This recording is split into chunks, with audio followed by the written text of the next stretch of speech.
What's going on, y'all? It's me, Kip Alex here.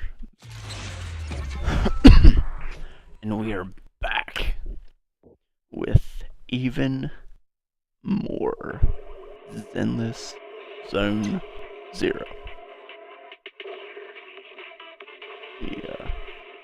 Run over here real quick and grab my sweet tea. We can jump right on into it. New character. Just a sec.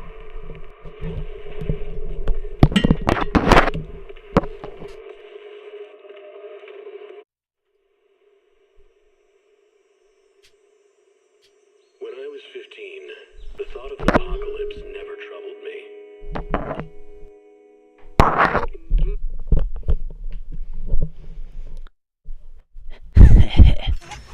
Alright.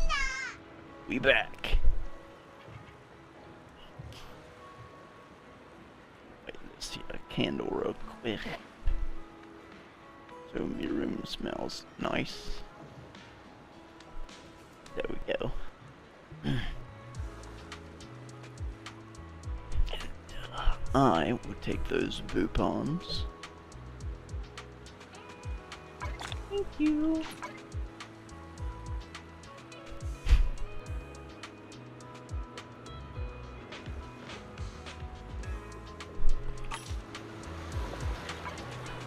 And now,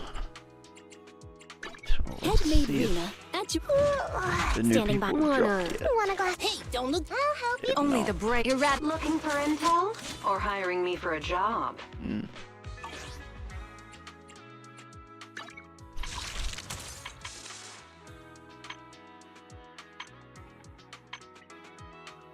Oh, man. Not enough boupons yet.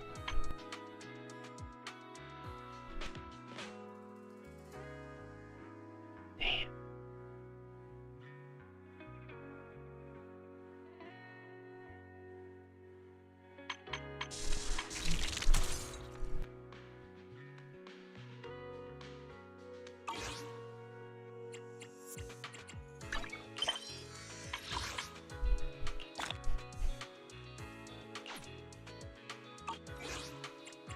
One.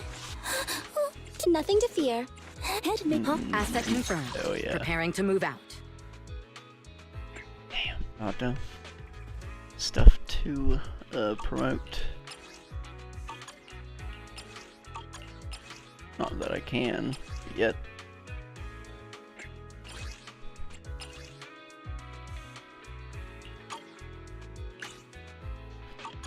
Alright. Awaiting further instructions. Alright, where do I want to go? Chew you on.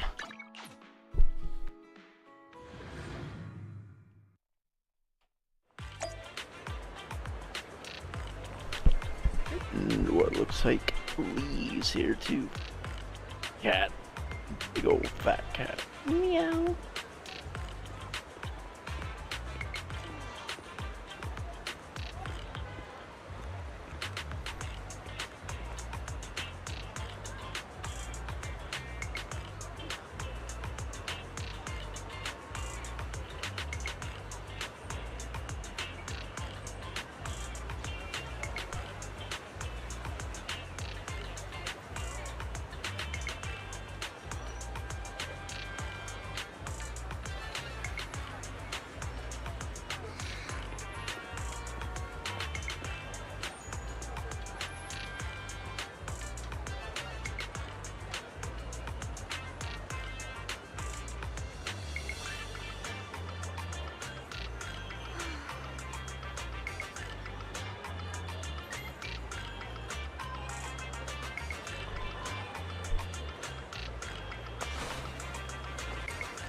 Oh, no, that's not Lee. That's Gray.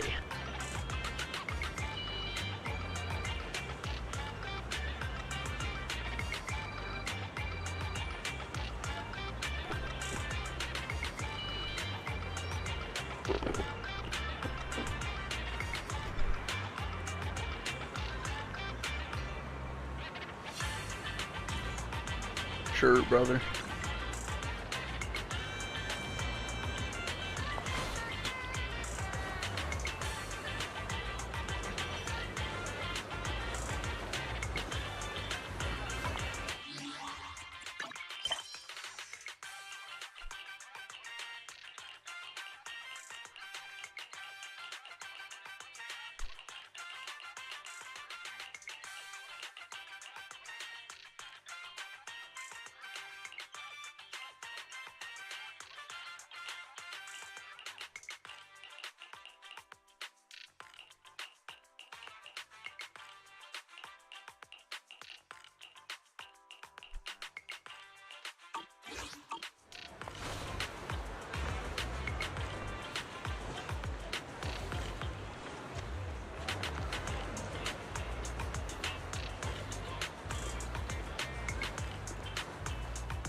There you go.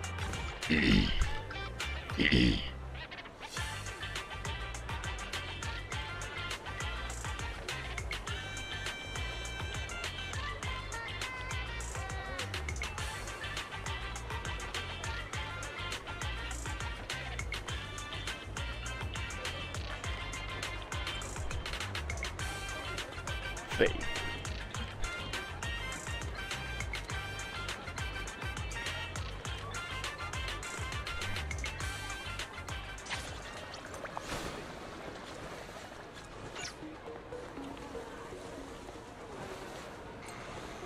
There she is. Juwan. That's my wife. Or my second wife.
It's because you're pretty, Juwan.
Schedule has been updated.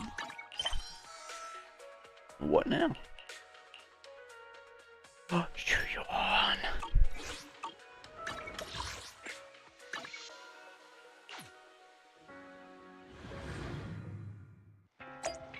Now to get my scratchies really quick. Perfect. Oh, 40 polychrome. Thank you. Damn.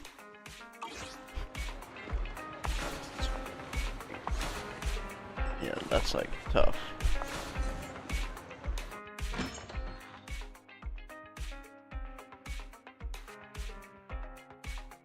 Come on in, Ju-Yuan.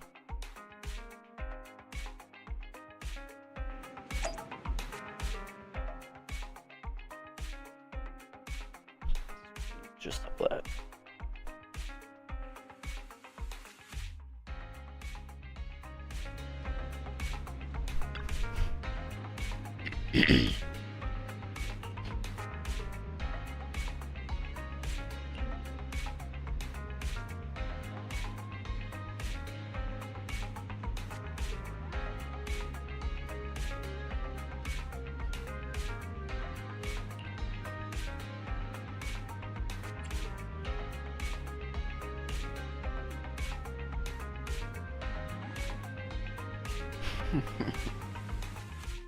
You do have a wide array of vintage videotape players of different models at your store, right? Yes, and we have a pretty comprehensive collection. Here's the thing. We've recently seized a batch of vintage videotapes with all their covers torn off. Those videotapes can only be played on a player of a niche and ancient model. Public security doesn't have that kind of player. We do. So I'd like to borrow yours here to see what's on those tapes. Actually, it's pretty hard to tear those covers off. If they are all without covers, they're probably that kind of tape. What kind? Pornos. It's, you know, that kind. Wait, what's going on? Why are you beating around the bush? Are you under some sort of NDA? Oh, Ju-Yuan. Forget it. I'll just show it to you. Don't say I didn't warn you.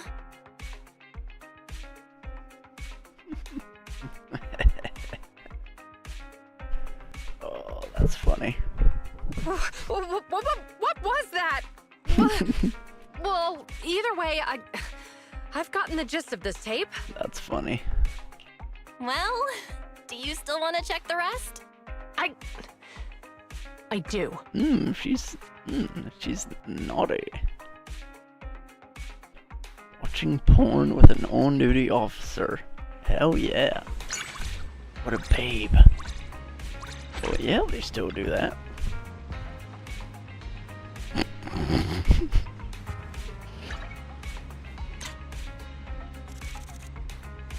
Not that I'd ever tell anybody that I watched porn with a police officer, but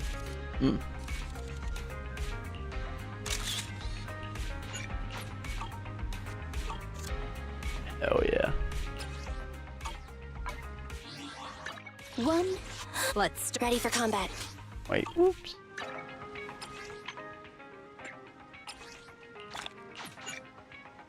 Nice.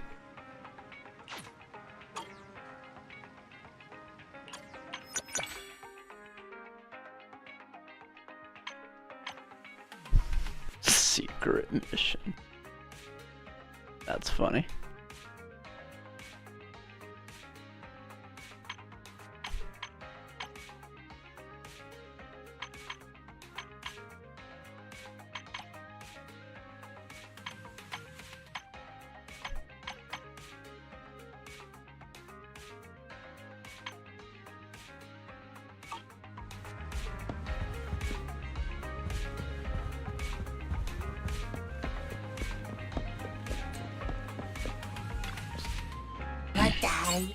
What's going on, 18? Thank you, sir.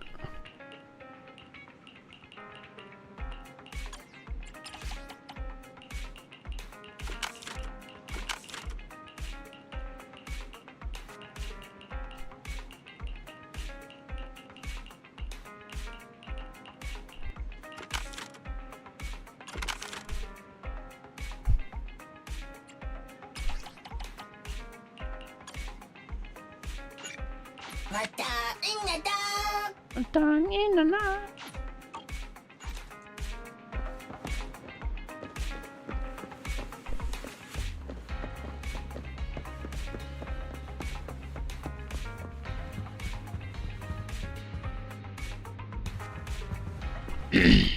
And just like that, she gone.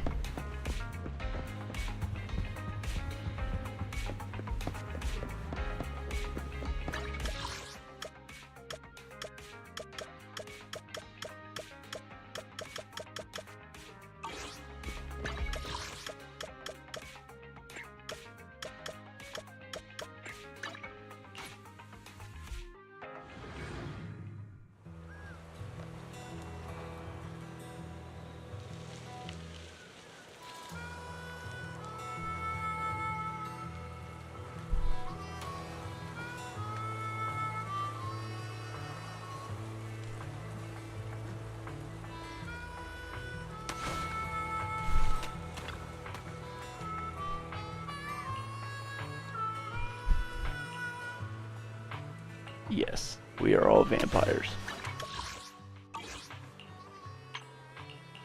Ta-da!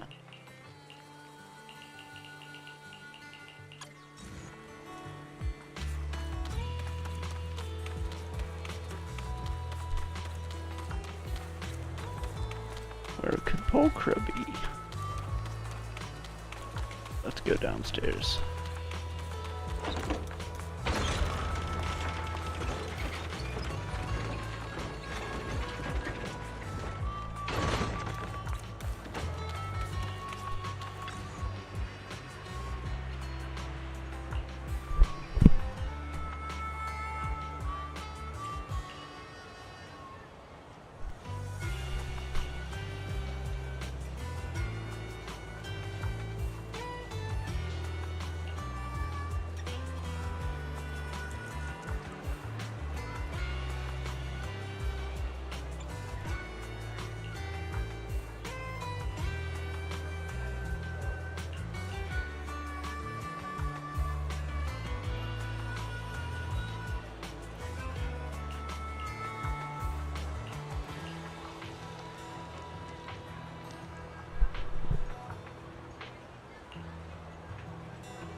Bernice.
Ooh.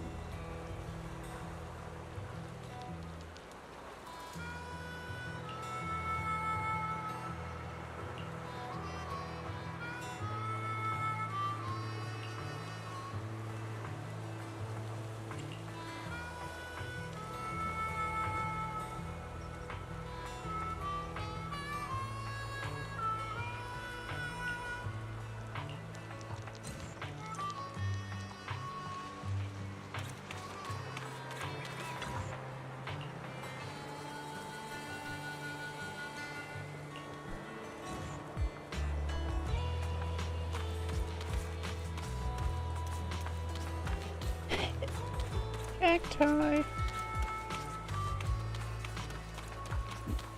There's more cacti over here. That's a cactus.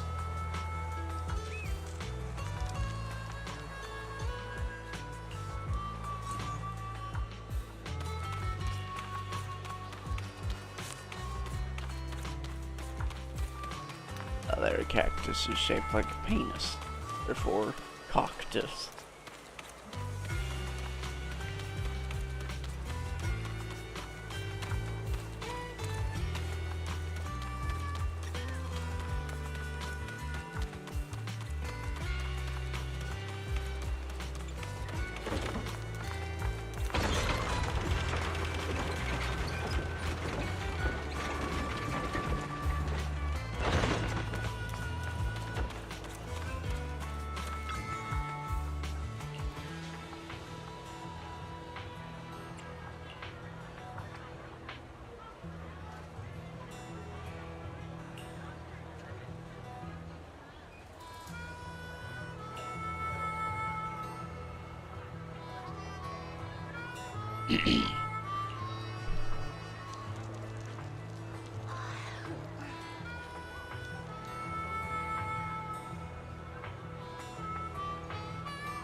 Bernice.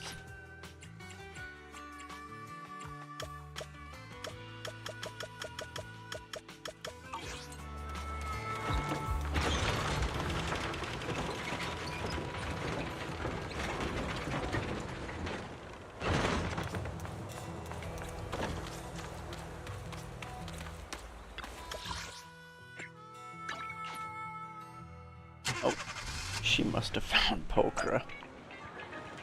Bernice!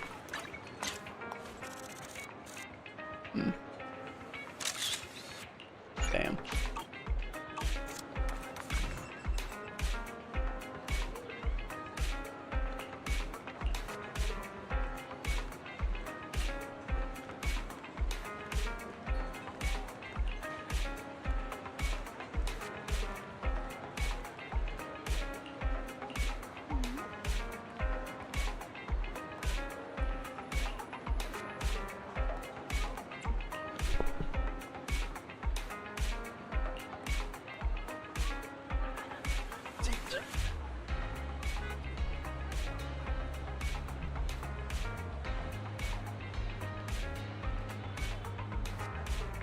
Piper, or Bernice, Piper, Caesar, that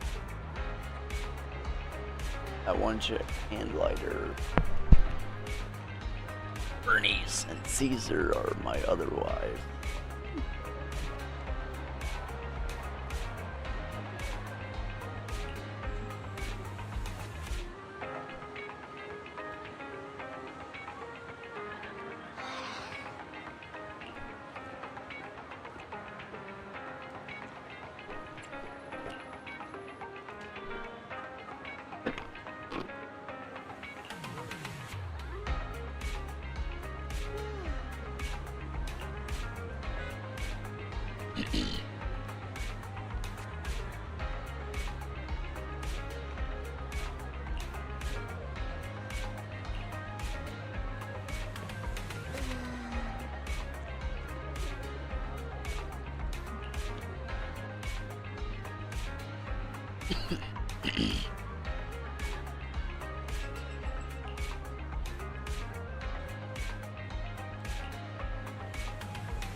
Back to Blazewood.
I'm really sorry about today, making you come all this way. It's all right, but it's a pity I couldn't be of more help. I'll go pick up the kids from school now. I hope you find the person you're looking for. Goodbye.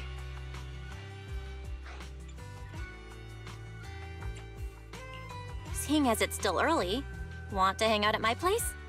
Sure, sounds good. Hold on. Since you already know so much, don't you plan on asking me?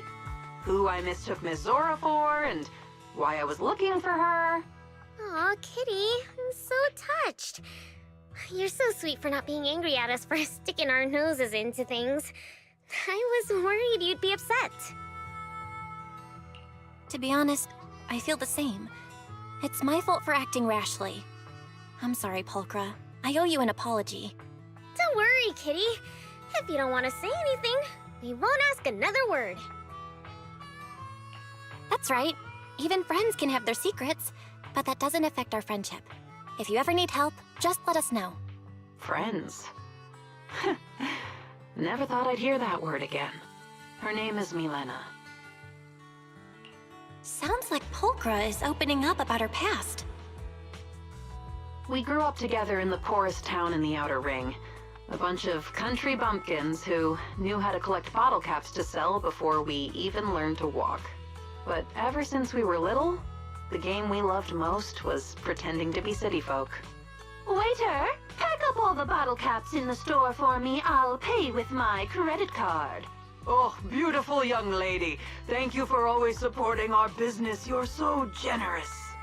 Though we often argued about who would play the young lady, she was still my best friend. Becoming city folk was our dream, but we never could. Where we came from, if you had an aptitude for ether, the best path you could hope for was becoming a mercenary. Naturally, we both chose the profession. It wasn't long before... If we're always working for others, we'll never change our fate. Pulchra, let's form our own mercenary group. The two of us have the strength to do it. Isn't it a bit soon? Every journey begins with the first step. When we decided to become mercenaries, we didn't even know how much ether aptitude we had. It's settled then. You can be the leader of the mercenary group. We'll use your account for everything. Huh? Really? It was your idea, and don't we need to find an accountant or something? We don't have the money for that right now. You're my best friend. I trust you. And that was how we founded our own mercenary group. What happened after that? Well, after that... Milena, what's going on? Where did the goods the client entrusted to us go? The money in our account is gone too. How should I know? Isn't that something for you to worry about? Being the leader of the group? Milena, you didn't. Why would you do this? We've been best friends since we were little. Yeah, friends. Have you forgotten? You naive and adorable little fool. Ever since we were kids, our games only ever had room for one city lady. So, you've been planning to build the mercenary group from the very beginning? Just to... Don't get worked up, silly girl. I'm feeling generous. For now, I'm gonna let you sleep. But if you feel like testing our friendship, I might change my mind. My last thought before I fell unconscious was... if I wake up, she'll probably be living our dream life with that money. She spared my life, but left me with a debt I could never repay. So I ran away, making others pay the price for their trust. I still don't know how they ended up, but I don't care. Because I finally realized she and I are fundamentally the same. People like us only need to think about ourselves. No, you're not like her. That's right.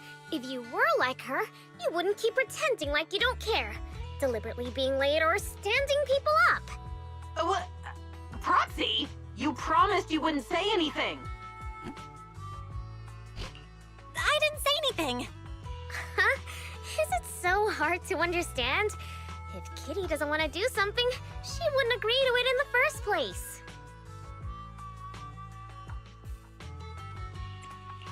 Seems like everyone understands you better than you thought, Pulchra. Don't worry, Kitty. You're not like her, and neither are we. You said you don't dislike warm places. If you don't dislike friends either, I'll be your friend. Friends forever. Me too. You guys. Are you sure? Even if a Thyran agrees to shake hands with you, their sharp claws won't just disappear, you know. Pulchra, you mean? Yeah. I might never be the friend you imagined.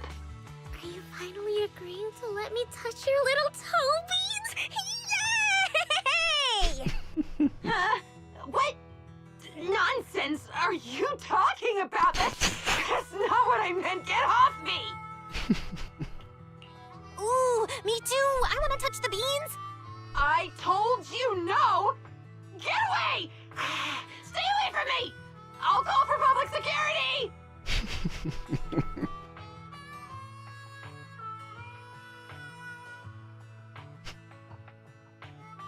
Oh, that's funny. Oh, man.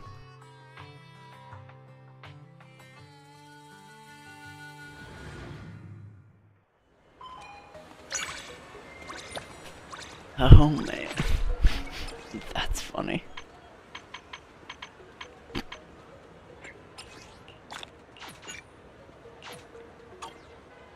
And poor Pulchra. She let Bernice touch her toe beans.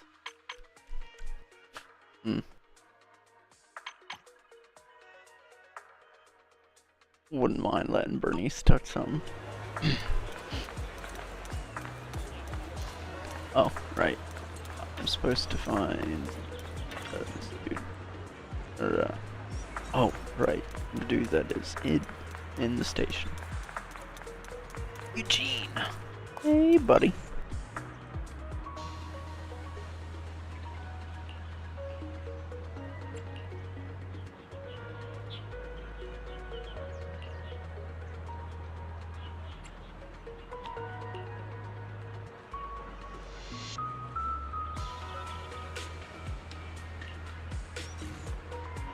Damn, poor guy.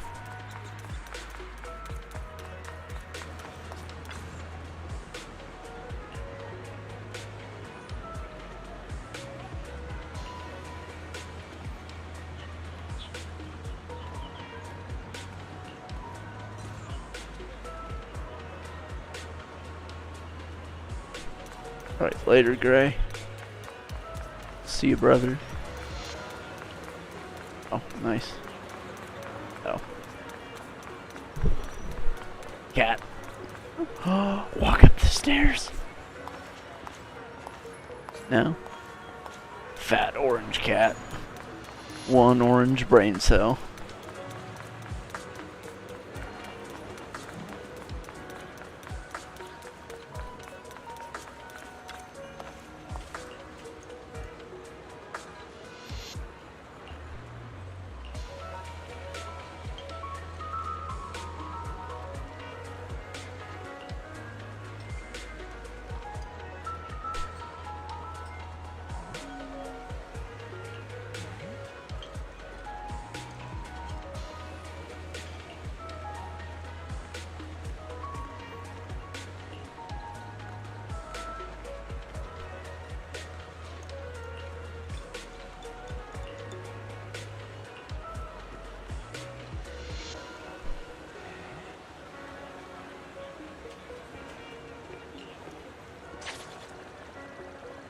You're welcome, brother.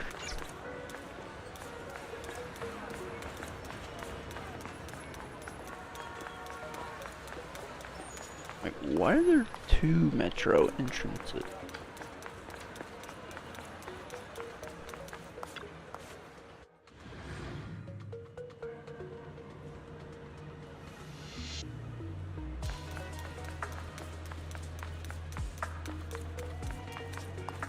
Mia.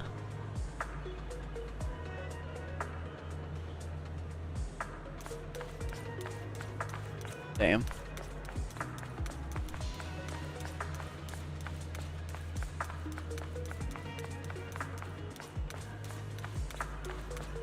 Oh yeah. Oh yeah, titty jiggle. Jiggle physics.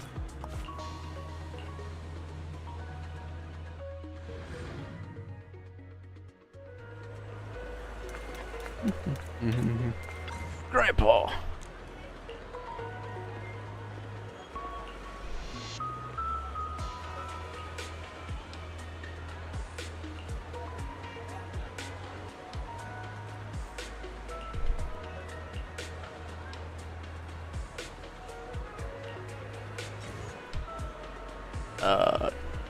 Get a job, bozo.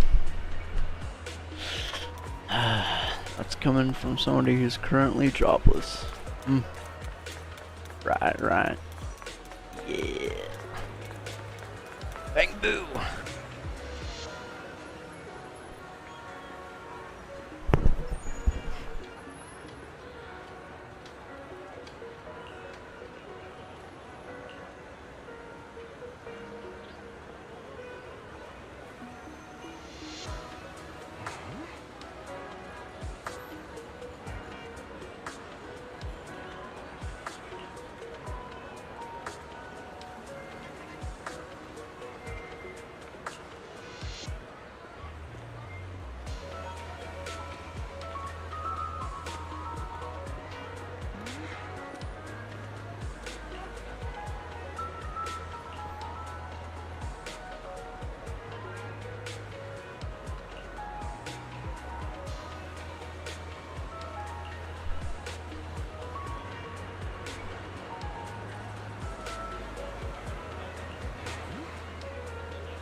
$100 million Denny's. Wow.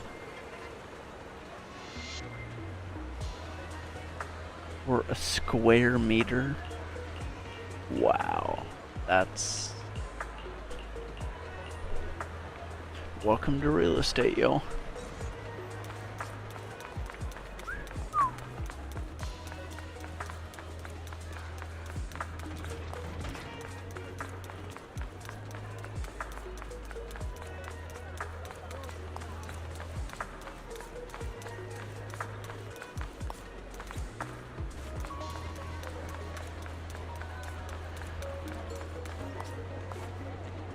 Dog.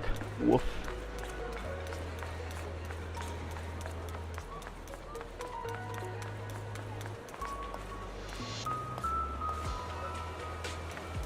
Venus isn't up here this time. No, sir, it's just two randos.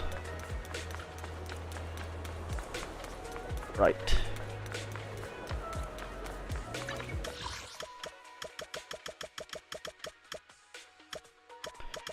We could go hang out with old Benny Boy, or we could go finish Trigger's story. You dealing Avery?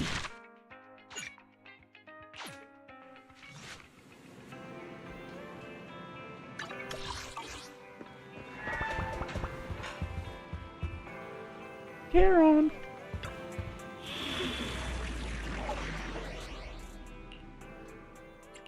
Headmaid Rena, at your disposal. Yeah, you are. Asset confirmed. Preparing to move out. Nothing? Huh? Is something the matter?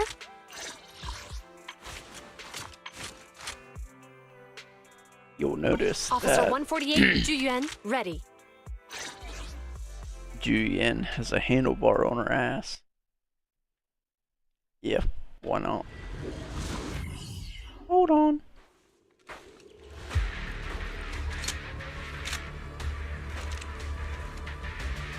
Looks like there's something here. Is this a communicator?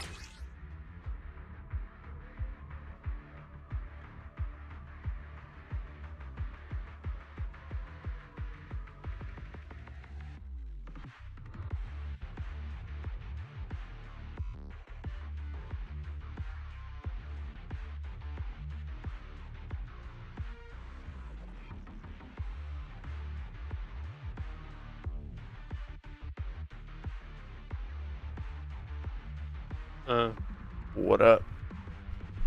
Oh, not a whole lot. You're getting into the Trigger story. That's anything. You're the only one on. I'm the only one on what? Discord. Oh shit, really? Yeah, everybody went to bed early apparently. Wow. Bunch of pussies. Right?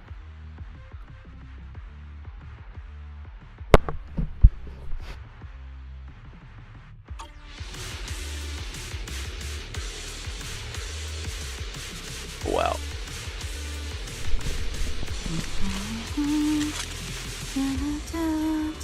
That skipped a whole lot of dialogue, probably.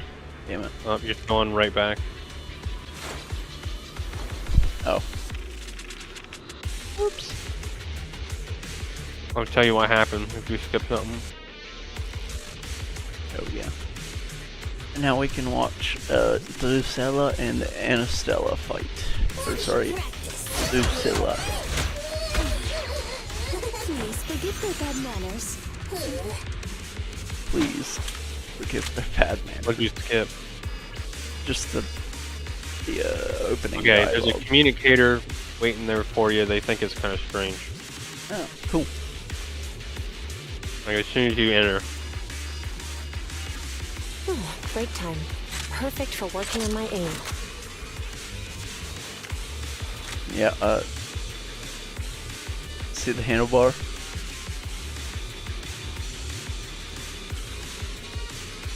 Yeah. Yep, that's for giving Zhu Yun back shots. Proxy, look at this. Alright. A communicator left right at the Hollow's entrance. Why is there a communicator here? It doesn't look like it was randomly left behind. There's hardly any dust on its surface, which means it was only placed here recently. It looks like someone wants us to use it. Oh, such decisiveness. Following random location info without even thinking twice. I'm glad, Sniper of Liar Squad. Liar Squad? What's that? Wait, who are you? Sniper. Or should I say Charon now? Haven't you shared your past with our dear Proxy? If introductions aren't your strong suit, I'd be happy to show you how. You can call me Grim Vulture, the one behind this string of murders. You see, I've been working my way down a list. Grim Vulture. What a stinking lame name. And now, Charon of Yeah. Liar Squad, your name is next. Looks like you've Crayon. done your homework on me. Just because my presence Crayon, interfered get it with your right. plan, you've decided to take me out for good? I thought you were just going to be another obstacle in my way. And now, with you in my sights, this must be some kind of destiny. I'm not sure what you're referring to, but I'm looking for someone. Given that you're waiting at the hollow entrance they shared, I'm guessing you have them. If you hand them over, perhaps we can make a deal.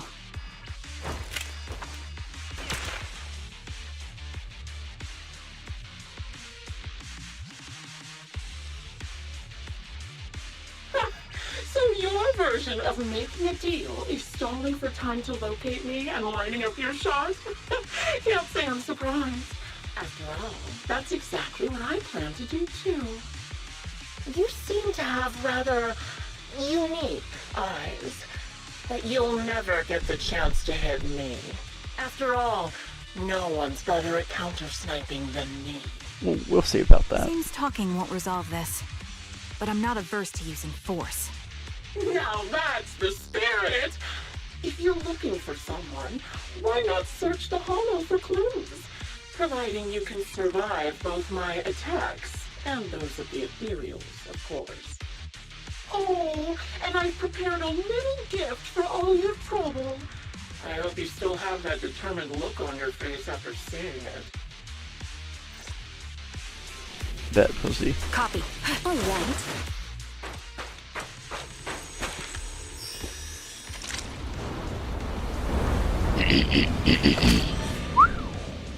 Watch out for Grim Vulture taking shots from afar. Is there nothing we can do?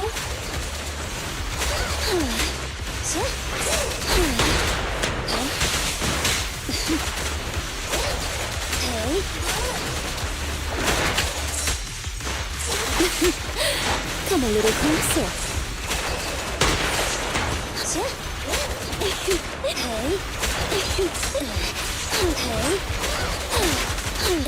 So she's got to be really far away, because from the time the gun shoots to the bullet impact is 2 seconds. Sustain fire.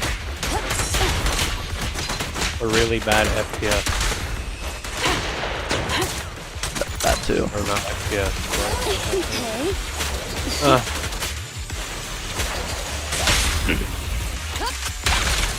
Yeah, keep back.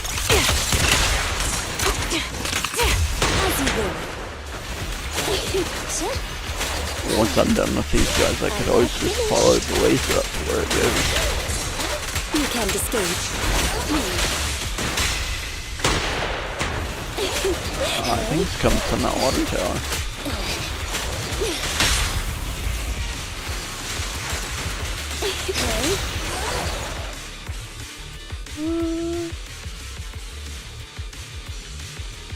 Is she going to shoot again? In position. Engaging head on. Ether vision activate. Oh. That's not what I wanted to do. What I want to do is use the scope to zoom in. But I guess I can't. Sad.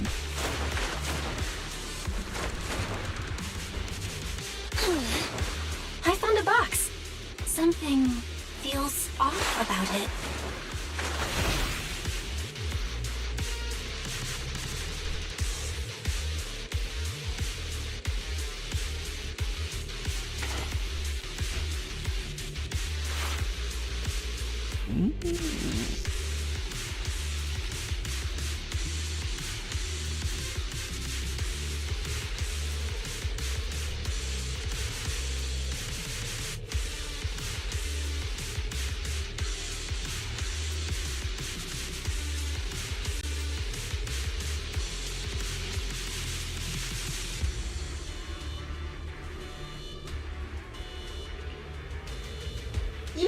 You'll remember what's inside the box, right? Your loyal teammate's cap, the one Sticks always wore. Man, what a bitch.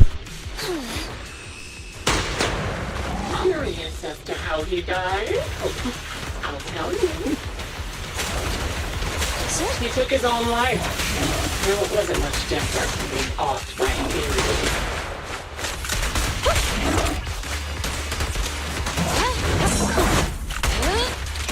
Cereals had almost completely taken over his body. He was corrupted, covered in evil. His whole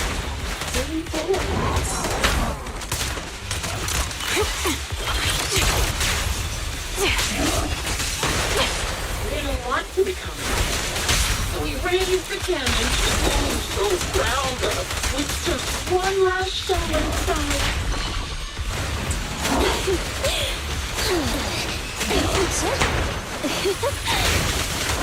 And just like that, obliterated both his tail and his heart. Any thoughts on the way he kicked the bucket? Did you like it? Do you think I made the whole thing up? Or did it really sound good? Rennie. Don't be afraid. It won't hurt. Shut up. I don't know who you are, but you'll pay for insulting him. How'd you? Come on, child. Oh, wanna kill me? Then come to my next surprise spot.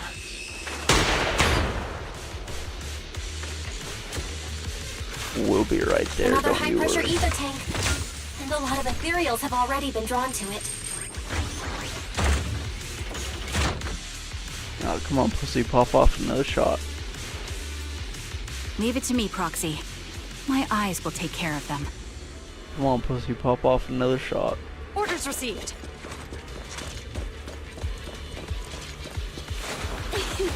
Oh yeah, she's scared.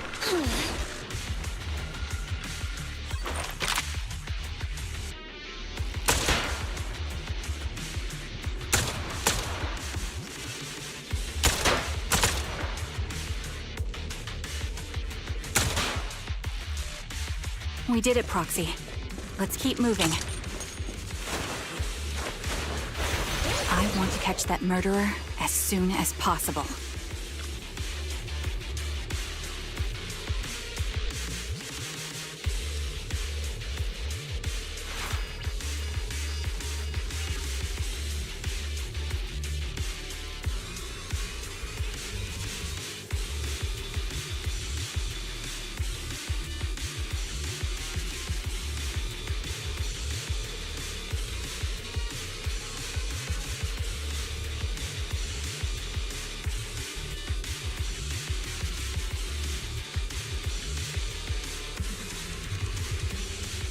Acheron's favorite gloves.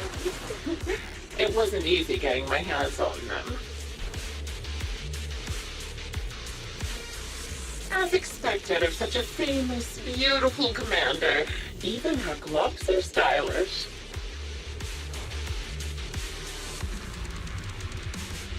Such a pity. In the end, both her hands were missing. Oh, don't you think that's a shame, little sniper?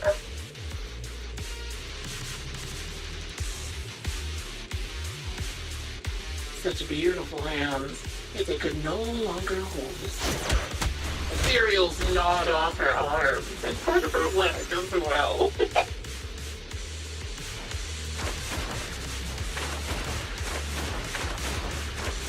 But she still had some backbone.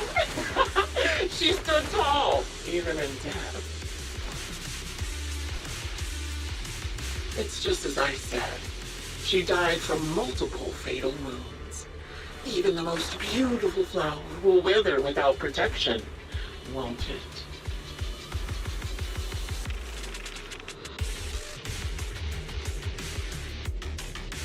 Now, do you think I'm telling the truth or a lie this time?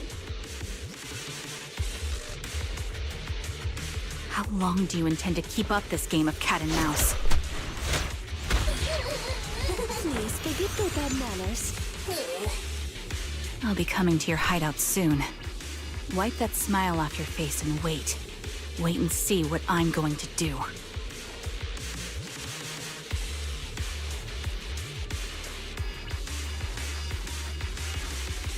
Ooh, good reaction. Hurry up then. I've got one final surprise location for you.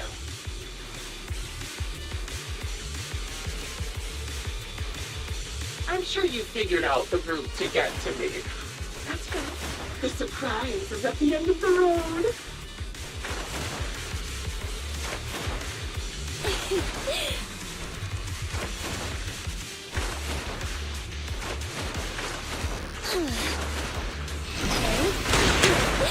Ooh, that one's close.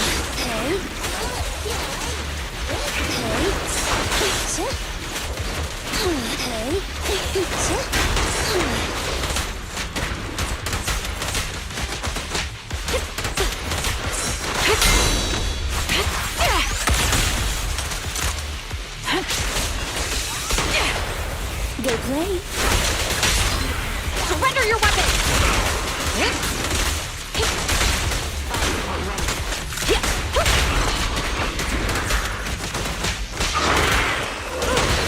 I'll take point.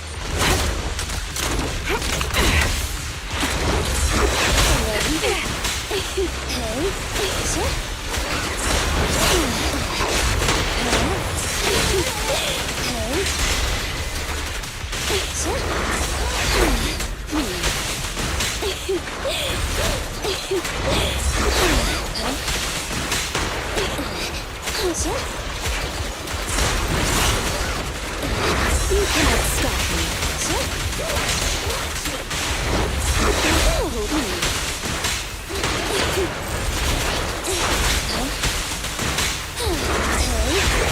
Standing by.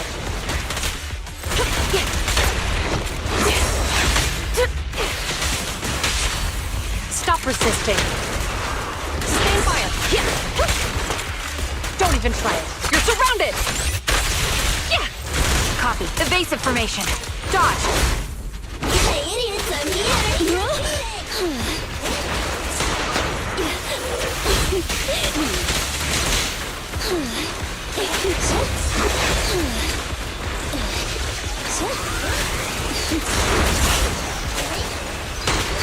I love you. Go now, giant. An opening. Quick shot. Say goodbye to our guests. Dance, dance! Let's not disappoint our customers!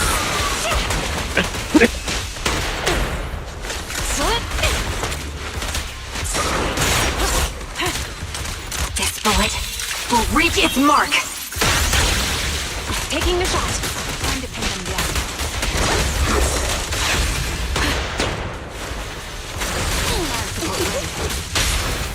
You're under arrest.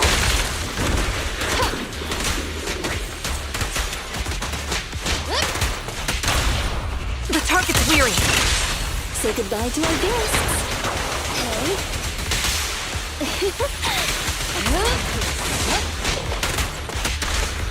Locking in. All right.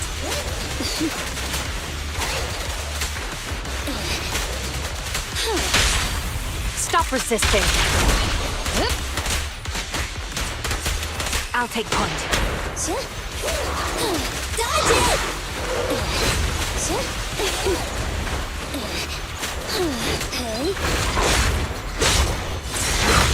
Got you covered. As you will. Where have you been shooting at me from, pussy?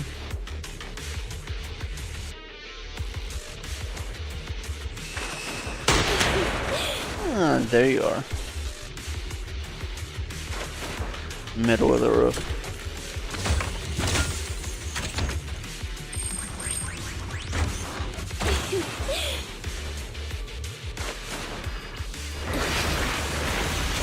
You cannot stop me. An opening. They're ambushing. Move. Suppressor K-22. Maximum firepower. Are you still there? Holy cow.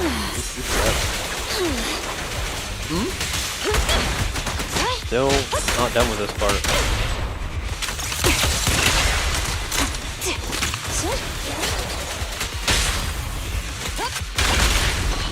Copy. No, sir. I'm just taking my sweet time.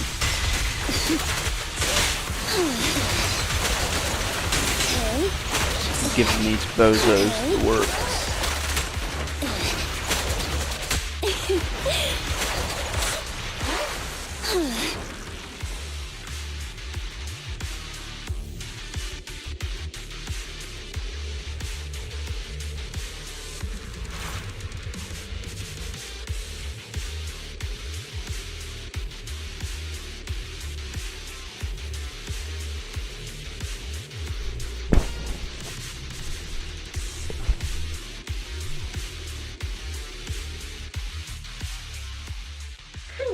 Congratulations!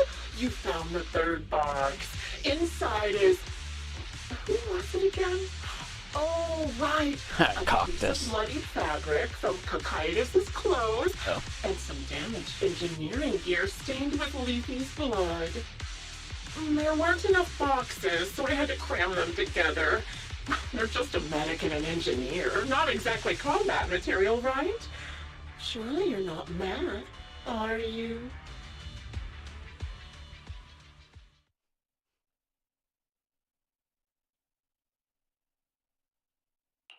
Enough already! Using her squad mates? Her family to mentally torture her? That's vile. How much longer are you planning on doing this? Oh dear. Did I go too far? My sincerest apologies. It's just, watching you plunge headfirst into my trap was so entertaining. I may have gotten a bit carried away, you know? Relax. The person you're looking for isn't here, and those are just fakes. I didn't actually take them from her comrades. Relax. We're just gonna drop a GBU-57 bunker buster through the roof of the fucking warehouse she's standing on.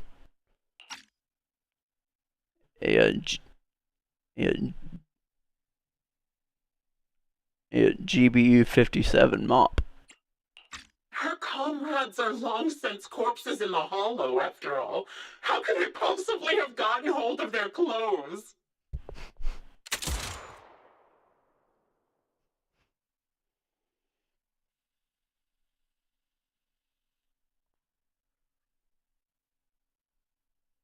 A decisive strike to be sure. But as I've already said, your awareness, sight, and experience mean nothing in front of a more skilled sniper. I mean, Chris Kyle was able to send around through the scope of some other dude's rifle, so... I didn't expect to kill you so easily. No, that there was was a subtle Hickok. change in your ether fluctuations the moment I fired. That was That Hickok. was all I needed. Or the sniper in Vietnam, not Chris Kyle. Oh.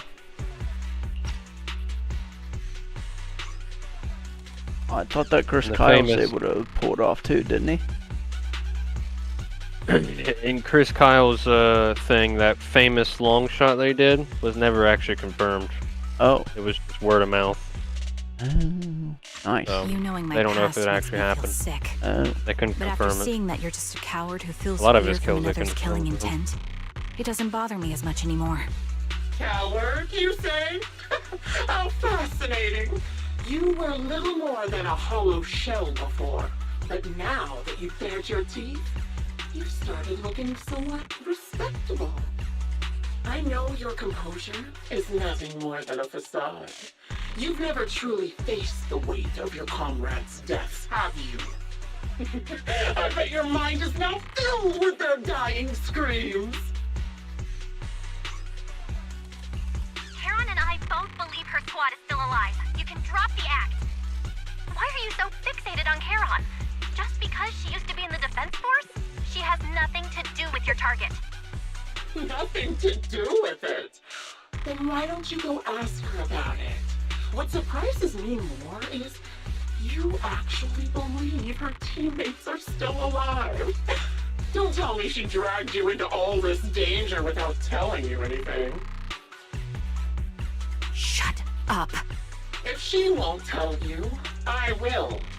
Those so-called alive squad mates of hers went missing during the fall of the old capital. I'm sure you know exactly what that means.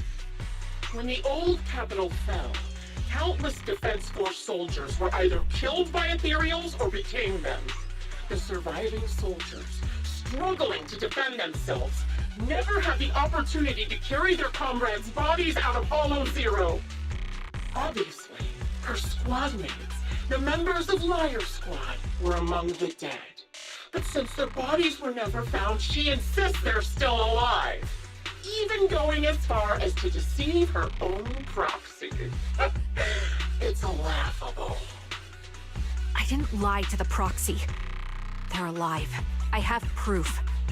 Someone like you could never understand. I could never understand? Huh. You think it's hard to understand your childish thought process? If you really have solid proof, why not tell me? Come on, let's hear it! My eyes. I lost nearly 90% of my vision during the fall of the old capital. But in return, I gained the ability to see what others can't. Every second of every day for years, I've seen my squad mates. Not as fleeting shadows, but vivid and lifelike. They've never disappeared. That's called PTSD. They're alive, waiting for me to find them. Why else would I have been given these eyes? That's your proof? Did you hear that? Proxy hiding in the bamboo. She spent years chasing after people who couldn't possibly exist, all because of some ghostly visions. You'd rather believe those visions of your teammates are real-time projections than accept that they're dead. What if I told you the way I described their deaths before was the absolute truth? Will you finally face reality? Or will you keep fooling yourself, believing in ghosts? I guess you'll keep deceiving yourself, because that's how you survive. I'm not lying to myself. I really want to find your squad mates who have been missing for years and were officially declared dead? You couldn't protect them when the old capital fell, and now you're just making up stories to fool yourself. To give yourself some so-called reason to go on, to latch on to any stupid excuse. You're just a selfish, naive coward who did nothing and couldn't do anything when your comrades were dying!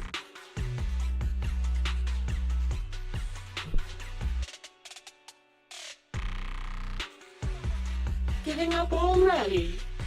At least you've got a shred of dignity left. Nothing disgusts me more than a useless hypocrite. Enough of this. Time to die, coward. Charon is not a coward. Someone who'd enter perilous hollows just to find what they seek. Someone who'd play music to console a dying soul, despite the pain in their eyes, is anything but a coward. At the very least, she's far braver than a criminal like you, who hides in the shadows, enjoys torturing others, and is constantly in fear of being caught. Proxy, Your proxy sure has a way with words. I won't waste any more of my breath. Just die already. I've completed analysis of the surrounding fissures. Charon, snap out of it. We can use that fissure to escape. Fissures? When did you... Still trying to play tricks.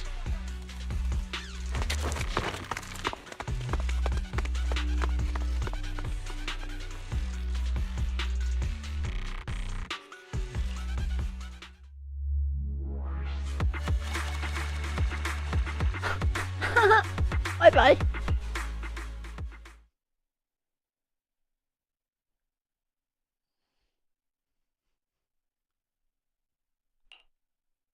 Charon, do you want some hot cocoa? I'm sure you're exhausted after such a tough fight. You should get some rest. Thanks, but I'm fine. Don't listen to Grim Vulture. They'd say anything to get under your skin. Once we start doubting the truth, we've fallen into their trap. No, Proxy. I think Grim Vulture has a point. Maybe it's all just in my head. The things Grim Vulture left. When I touched them, I was reminded of the day the old capital fell. I felt the same sensation when I touched an injured comrade. I tried to shake off that feeling, but the truth is, I can't stop thinking about the possibility that all my squad mates are dead.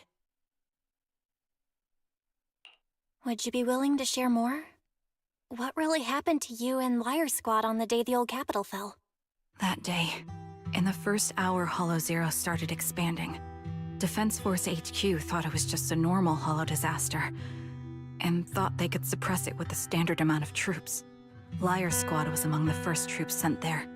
Before we left, our superiors promised reinforcements would be on the way to support us in combat, so we didn't need to worry too much about facing the Ethereals.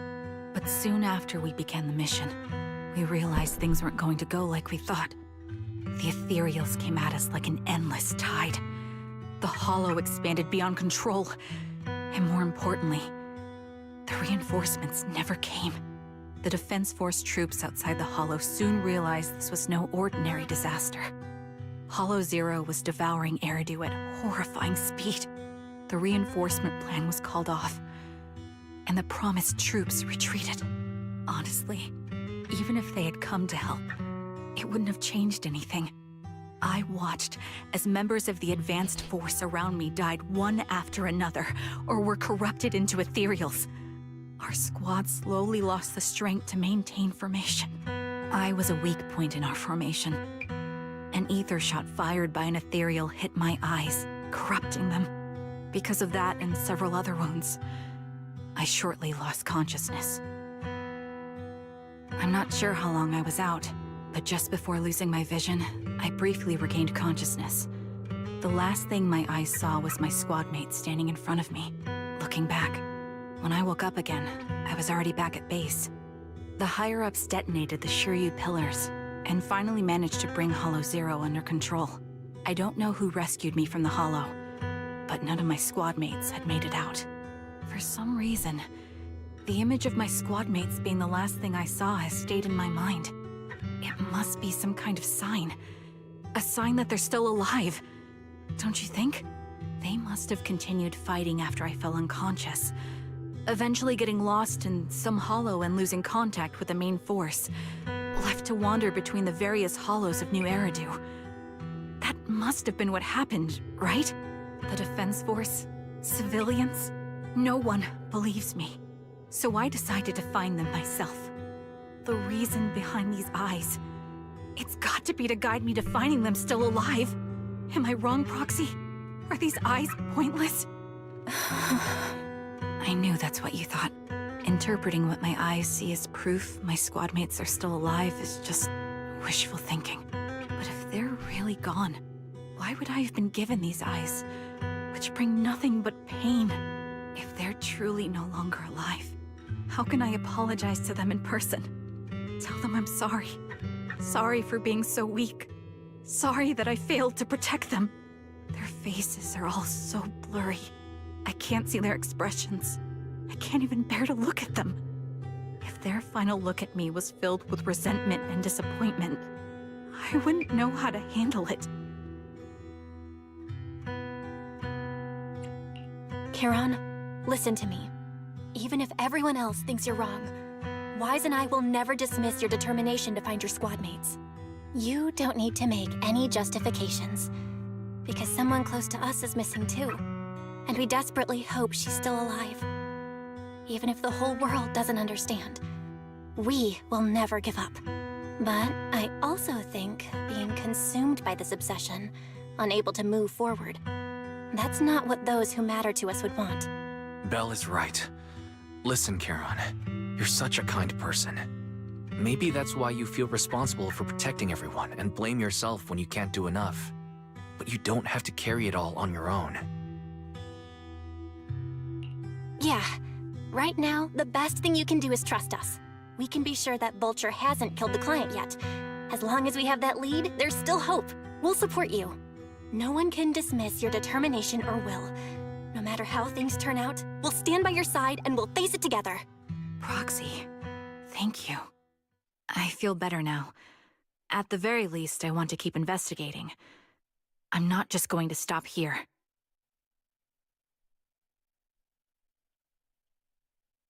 Sorry to disturb you at this hour.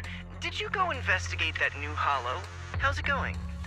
Oh, never mind. The client just shared a new location with me on Knock Knock. They're pretty eager, huh? Which hollow is it this time? No, it's not a hollow. If I'm reading this right, this location is Scott Outpost. Scott Outpost? Isn't that managed by the Defense Force and White Star Institute? What's Grim Vulture up to? It's Remembrance Day. Don't you recall what Aaron said before? They're holding an event right now, and the place will be open to the public. So, they're not trying to lure us into a hollow this time. What's the deal? Are they trying to taunt us? Whether it's a provocation or a trap, I'm not missing any chance to face Grim Vulture. Proxy, will you go with me? Absolutely.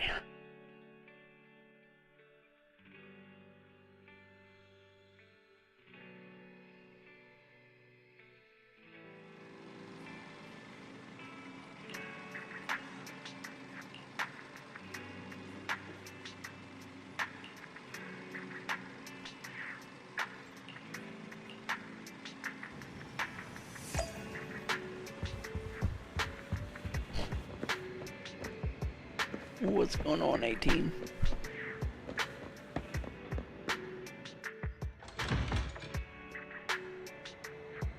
Okay, Ron.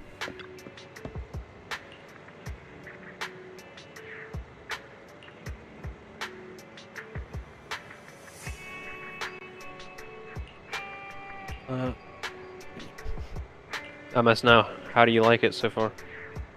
Pretty good.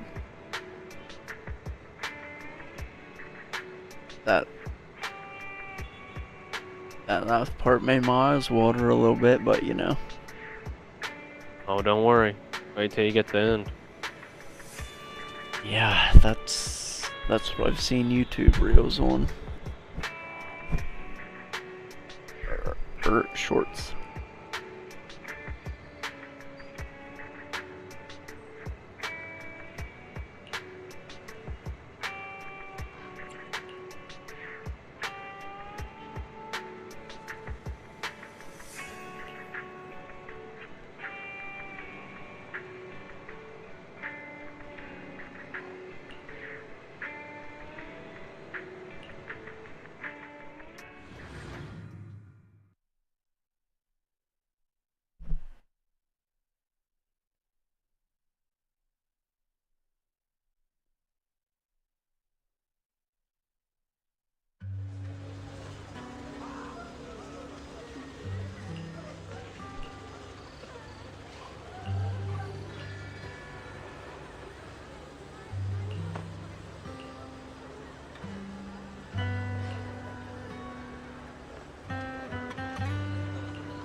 fucking truck over.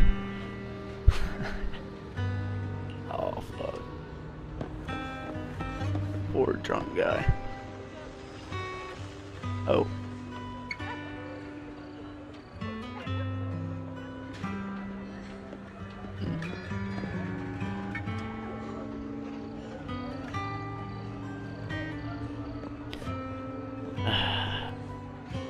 No matter how much you drink, friend, nothing will ever hide that pain.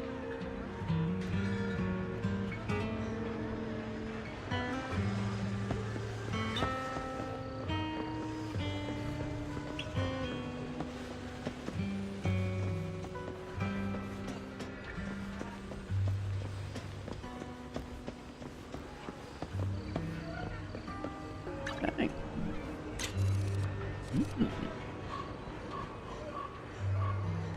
Hey, that looks like the BR from Halo.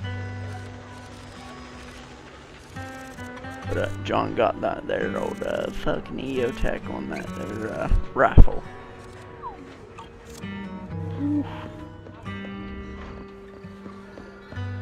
Dirty EOTech. Sexy.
Miss, I'm sorry for being mean to you before.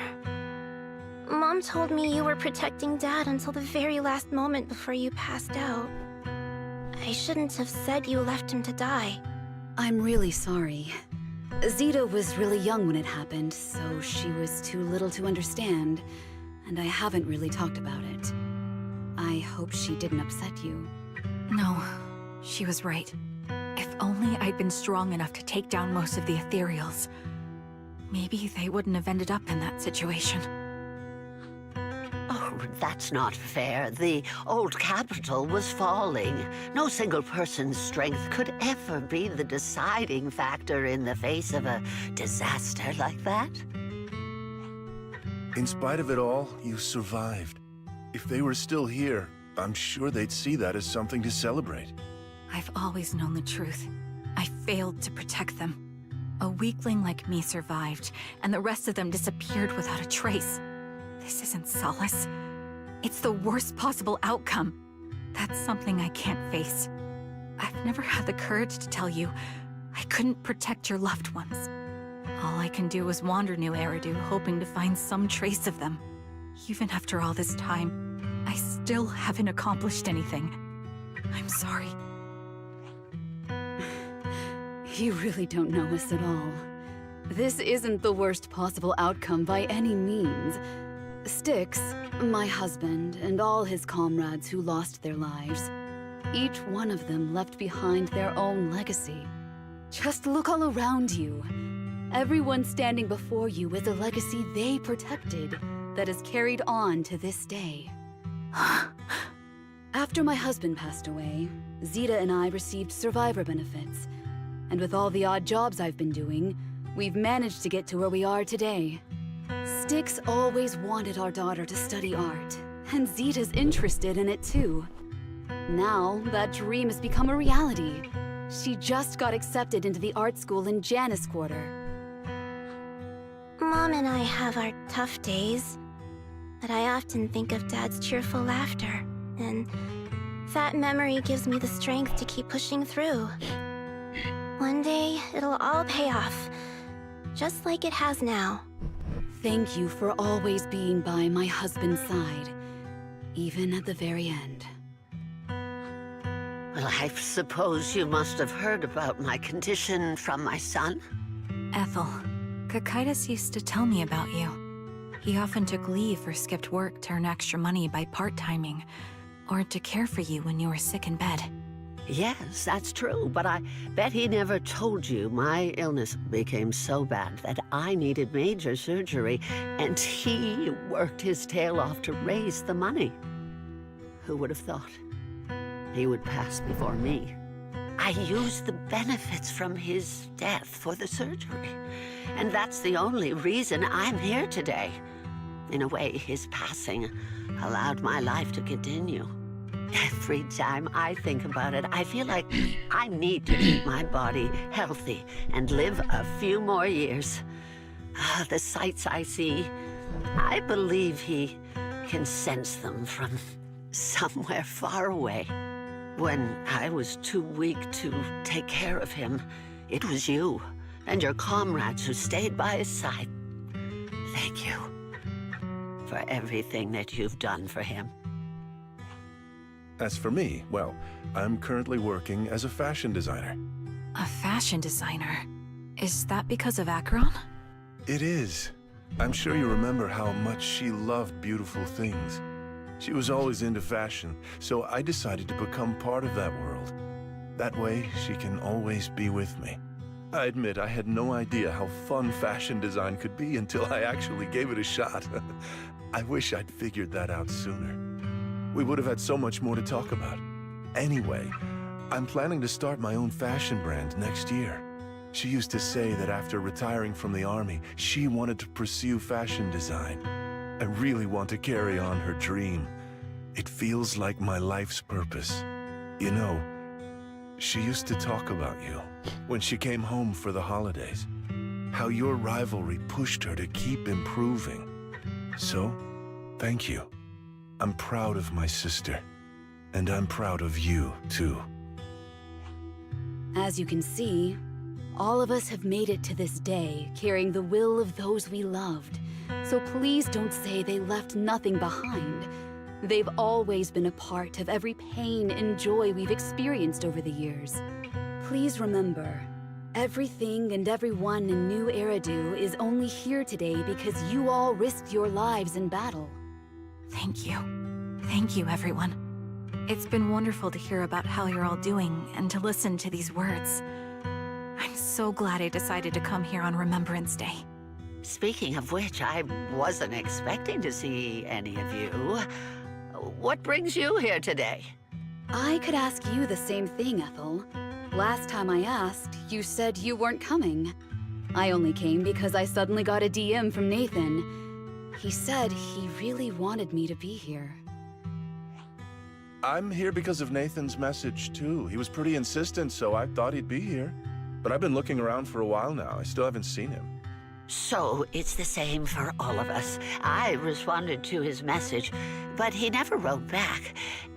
Isn't that strange? Sorry, that's bad sign. but who's this Nathan you're talking about? Nathan is Lethe's younger brother. Frankly, out of all of us, he's probably the one who wants to see you the most. He used to be part of the defense force himself, and... The day the old capital fell, his squad was responsible for supporting the forces that had already entered the Hollow, which included all of you. He's told us that story so many times. When they saw how bad things were in that Hollow, some of the reinforcements called off their plans and pulled back. He tried to stop them, but there was nothing he could do. He always blamed himself and wanted to find you to apologize. But the truth is, the reinforcements retreating was inevitable. Shortly after their retreat, headquarters issued the official order. We all lost someone in that disaster. And for a while, we resented the reinforcements for their decision. But over time, we came to understand it, and we eventually let it go. There was no avoiding casualties in that battle. In hindsight, it wasn't wrong for headquarters to prioritize saving their strength. May I ask what the name of Nathan's squad was when he was in the defense force? The Impera squad of the Obsidian Division. Is something wrong? Nothing. It's just... I think I might have stumbled upon the answer I was looking for.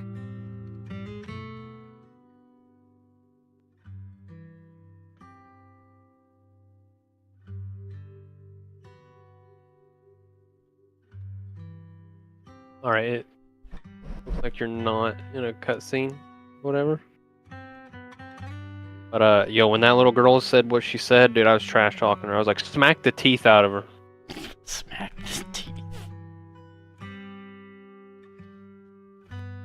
She'd be spitting up teeth for a week. Alright, that's all I needed to say.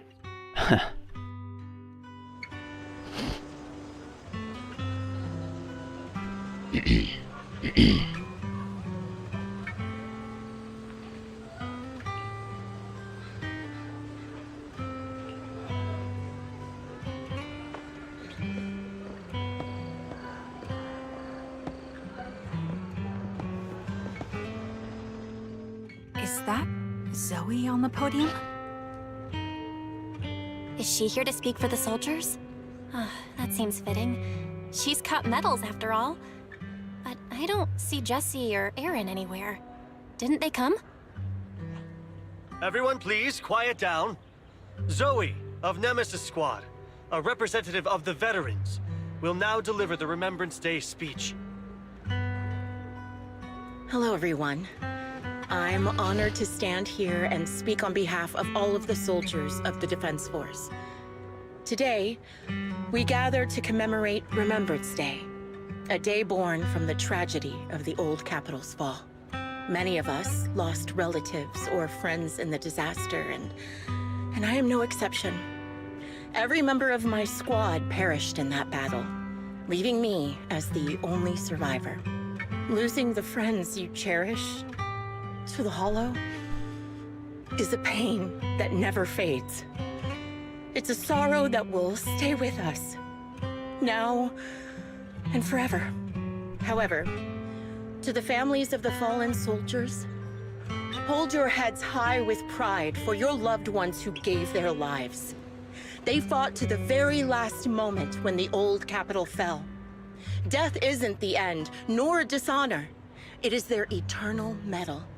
They gave their lives facing an unstoppable disaster, exchanging their sacrifice for the world we have today. In doing so, they fulfilled their duties as soldiers to perfection. Without the blood they spilled, Eridu would not have endured, and New Eridu would never have risen from the ashes.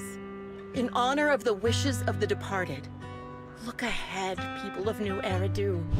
Our thoughts and remembrance of those who passed will be carried in every flicker of candlelight and in every bouquet of flowers.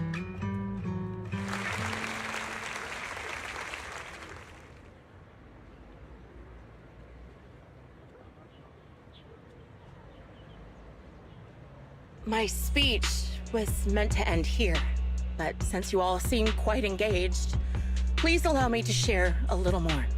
The reason you all agree with what I've said is because it offers a way to step away from the pain. That's what the living do. They seek ways to ease the weight of others' deaths, so they can find a way to start over. This is the New Eridu of today. A huge disaster consumed the old capital, and the people who survived it keep saying things like, treasure the moment and start fresh to numb themselves, hoping to forget the nightmare. Why does her voice suddenly sound real familiar? No one talks about the soldiers who gave their lives in Hollow Zero. No one asks why they had to die. The brave gave their lives battling the ethereal onslaught, while the weak survived. Yeah, she's the one we heard on the radio. I guarantee it. This is New Eridu, built by weaklings. Its order founded upon their way of thinking. Your applause makes me realize you all accept this logic. Each of you had loved ones who sacrificed their lives in the fall of the old capital. And now, you're thankful that someone has encouraged you to move on from them. What meaning does the sacrifice of those who died have if you all choose to forget? Have you never thought about why your own loved ones had to die? And why no one is responsible for their deaths?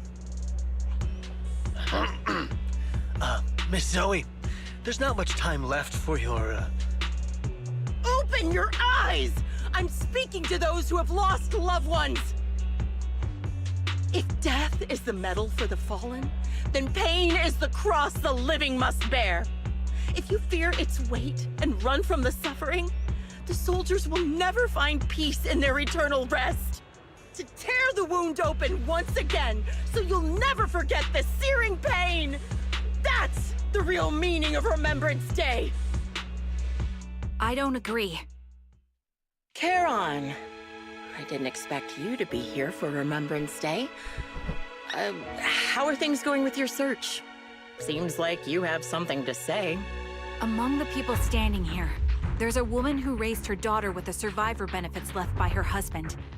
Another who's been able to carry on with her life thanks to the final efforts of her child.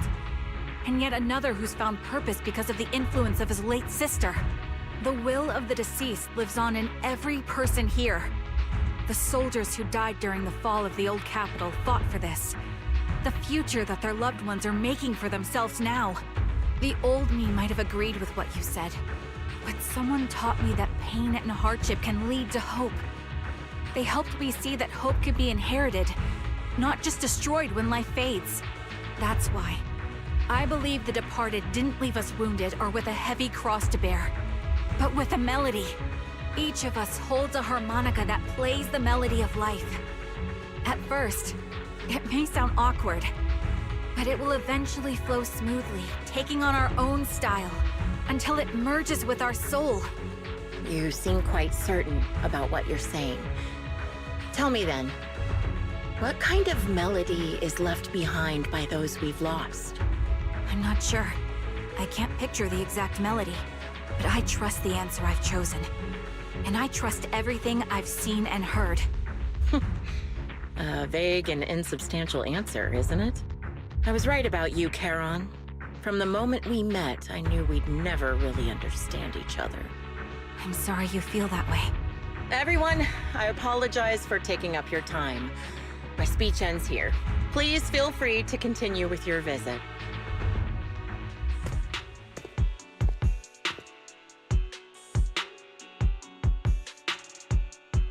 What do you think, Proxy?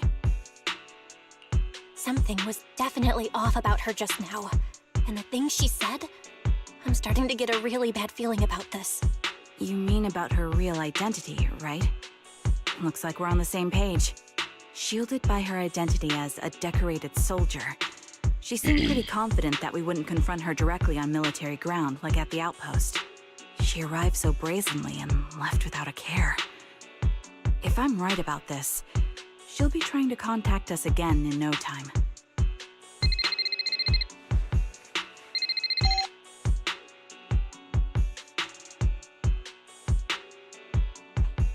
Looks like you're a little busy, so I'll keep it short. The client just sent me a location via Knock Knock, along with a picture of several unconscious, tied-up individuals. I'll send you the location shortly. It should be an entrance to the Hollow in Port Elpis. At this stage, I don't have any further requests. My only hope is that you'll proceed with caution. A location with a picture of the hostages. Looks like Grim Vulture is losing patience and wants to put an end to all this. Charon, what's your plan? With everything that's happened, no matter what you choose, I'll stay by your side till the very end.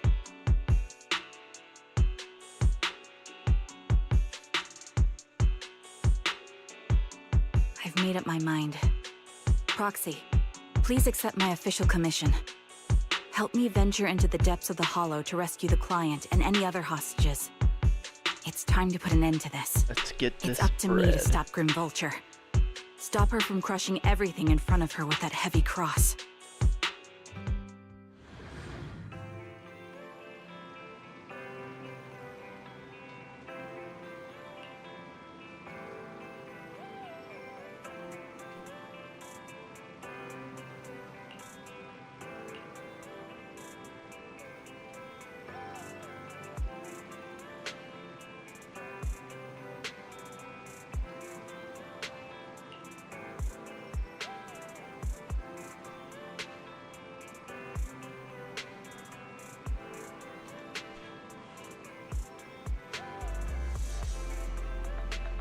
Why not just take a long shot, Charon?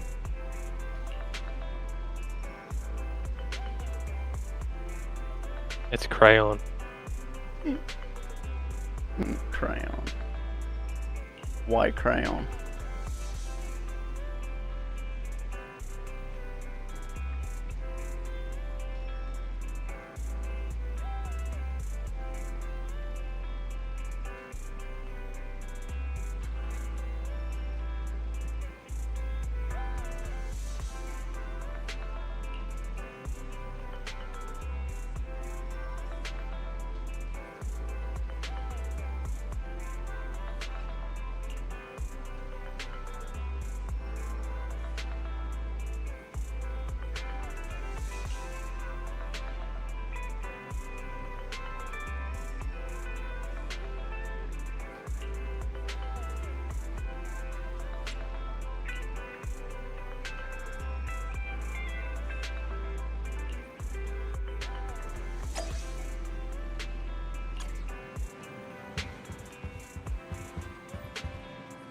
What saith the wise?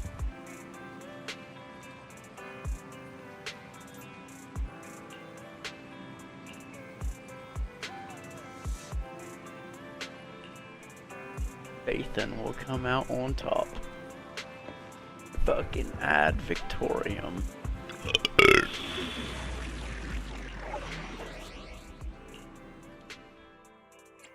Headmaid Rena, at your disposal. Officer 141. I've got your... I'll protect you from any danger. Wife. It's my duty to protect the asset. Evelyn. Sad that I can't put Rena in first, but whatever.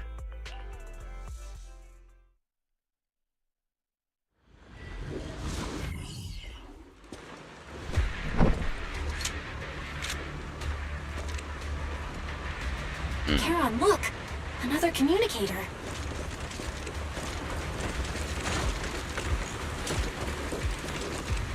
There's spots around here somewhere. Buddy, what are you doing down there? As you will.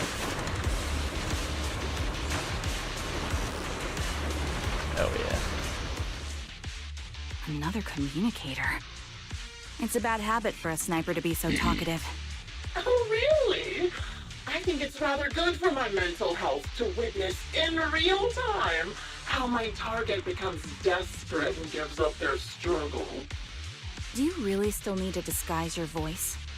I thought you didn't want to hide anymore, Zoe. You're right. Seems there's no need for secrecy anymore. I, Zoe, the sniper known as Grim Vulture of Nemesis Squad, send you my regards. I kind of figured. Zoe. No. Grim Vulture. You, like me, were one of the advanced troops deployed to suppress Hollow Zero right after the fall of the old capital, right? Noct, Cartes, and Impera Squad. So far, all the victims have been members of these squads. They were initially supposed to enter the Hollow to reinforce the advanced troops. Nemesis, your squad, lacking reinforcements, lost everyone except you in the fall of the old capital. You blamed their deaths on the absence of reinforcements and sought revenge on them. That's my conclusion. Just like me. The fall of the old capital left you entirely alone. A sniper, the sole survivor, a mere pawn abandoned by the military. Don't you think we're very much alike? The Impera squad member, Nathan, the one you're searching for, he pleaded with me to let him go when I was about to kill him, saying he had to see you no matter what. That's how you caught my attention. I let him live to get all sorts of information on you. I was so curious about you that I even set a trap, disguising myself as a victim to get closer to you. It turned out we share the same story. We even got the same PTSD symptoms. After all these years, we still see images of our teammates before they die. It's impossible to erase them from our minds. It's just, you use ridiculous fantasies to numb yourself, chasing after illusions of your squad mates. While I can't afford to be as naive as you. One night, when I was overwhelmed with the unbearable images of my comrades' deaths, vomiting and crying, I finally realized the meaning behind their appearance before me. They were pleading with me, pleading for vengeance against those who abandoned us, begging me to destroy the repulsive, hypocritical new order of New Eridu. So, I carried on their will. I began kidnapping targets and sniping them in the Hollow, watching as they became corrupted and died in despair. Do you really think this is what they'd want? What else?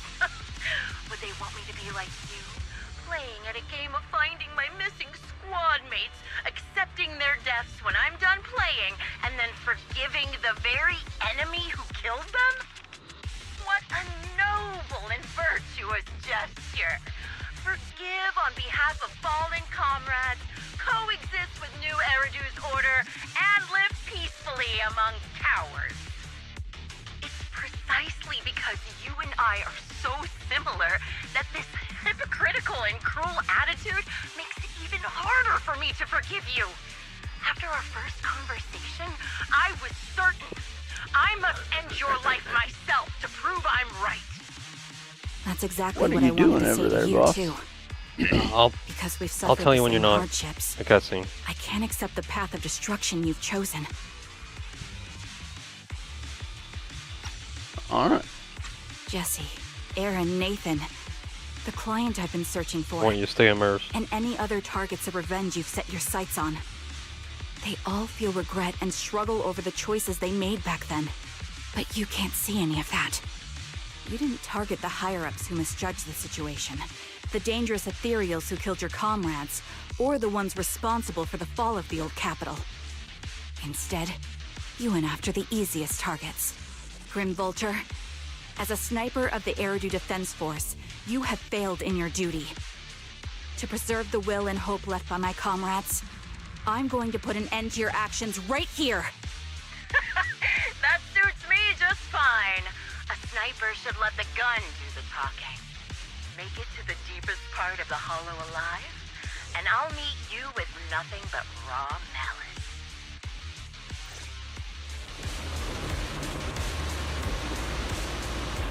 Are you jacking off over there, or what? No, I'm watching Spoit, a Pro League player on Siege, versus I think he's a Pro League player on controller on Xbox, and it's thinking 7-7 right now. So anybody that says controller can't go against keyboard, you just gotta get good. Noct, Cardus, Impura, and many other squads. Did you know the reinforcements that were meant to back us up It's just exciting to watch. ended up deciding to retreat? Just stay immersed, don't listen to me. Relying on a show of hands to vote, isn't that ridiculous? Our lives were discarded in such an absurd way, like a kindergarten election for class monitor.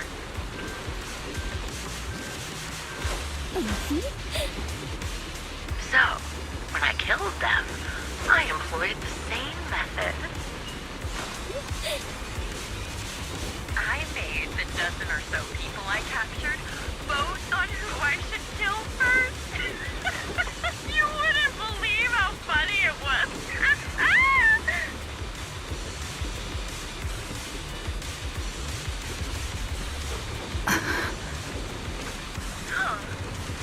Laugh!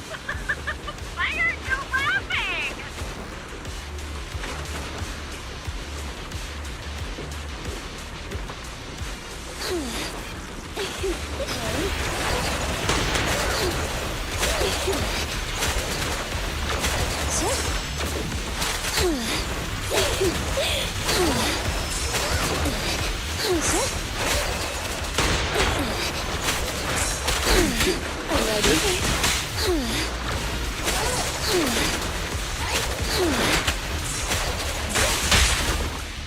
Are you serious? Hey, take cover. I won't betray your trust.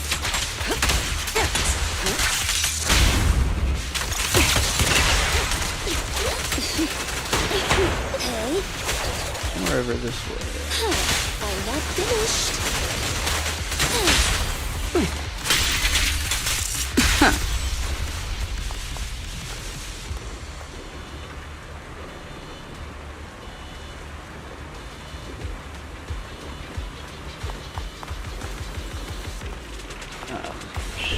Probably up on one of these cranes over here.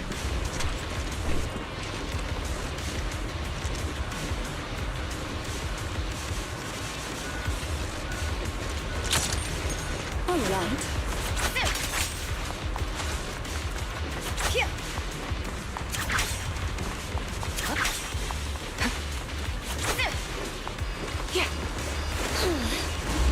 Jesse and Aaron, do you have them too? Or are they already?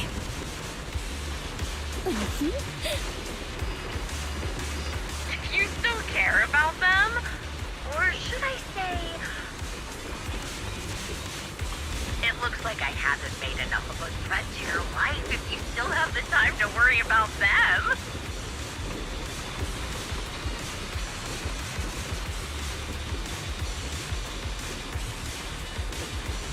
Why not leave their fate hanging as an unsolved mystery? Normally that's more suspenseful, right? Please forgive their bad manners. In any case, when you stumble into the underworld with your insides spilling out, you'll see the two of them.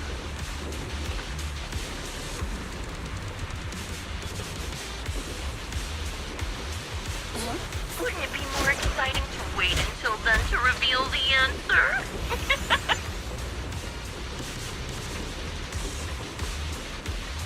Those two morons are so stupid. Oh, it's hilarious.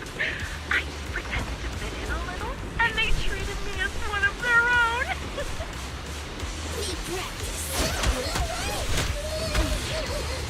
Please forgive their bad manners. They had their guard up, but they never thought to find out for me. It's no surprise they retreated back then. Bunch of good-for-nothing idiots.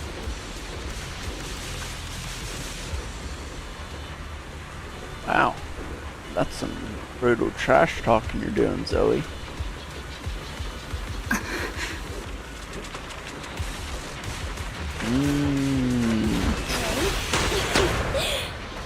Yep, she's on top of one of these cranes.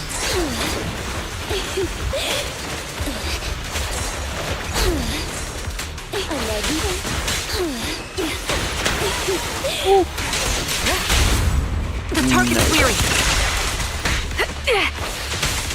You cannot stop me. Heads up.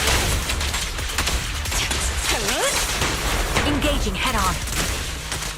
Adjusting for wind. Wow. Securing the brim. Hit the core. Hey, idiots, I'm here. I'll manage things. Precision strike. Look. So interesting.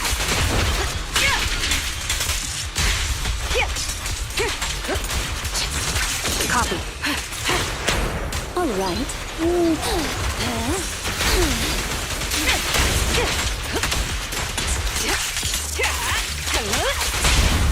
Quick shot. Man, would it be sweet. It'd be pretty cool if that a container were to just fall.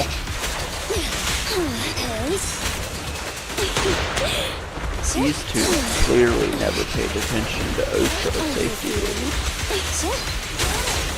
Never stand under a suspended load.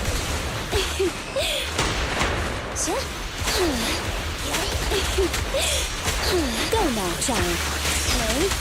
Don't be afraid. It won't hurt. Countering. Die. The target's weary. As you will.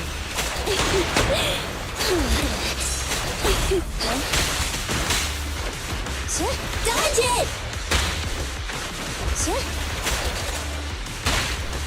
Hey.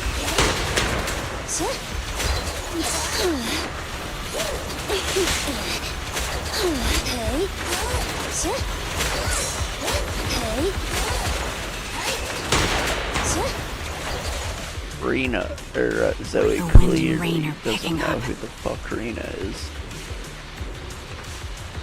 This extreme weather is perfect for sending you to your grave, don't you think? No one will hear your screams and cries as you die. Nah, this rain and wind's gonna fuck your shot up, Zoe. So. Please excuse them.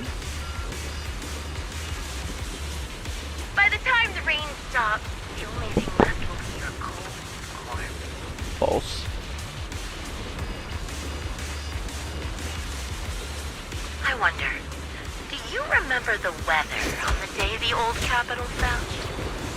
Please forgive their bad manners. It wasn't heavy rain like now, but the sky just started. Rena's magical breast milk will revive us Both all. your teammates and mine, they all perished in a place like this.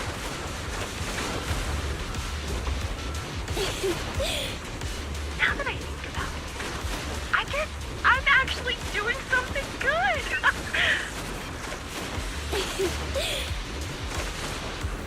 Because if I let you and your teammates die here, maybe you'll be reunited. Aww. You're doing a whole lot of yammering, You should Zoe. be grateful. I'll make sure you die just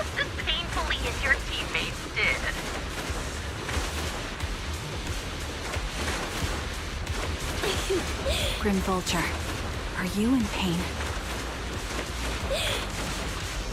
Don't you get it? I'm the one in charge of this conversation. I haven't given you permission to ask questions.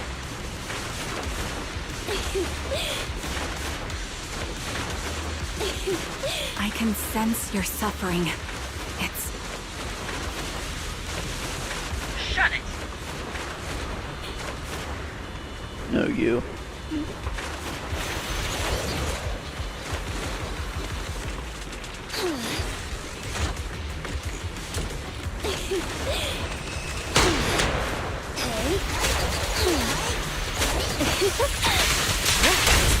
Your journey ends with me.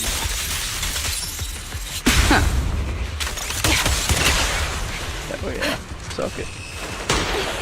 I see you.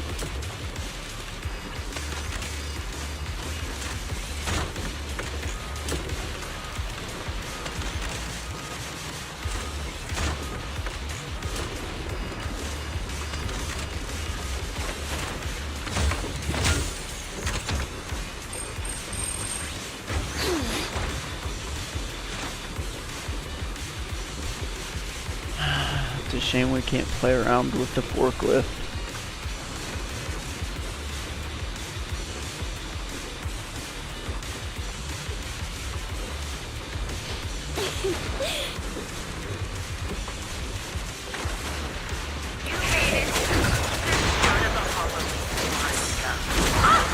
Such determination deserves praise. Now, time for the final showdown of degrees.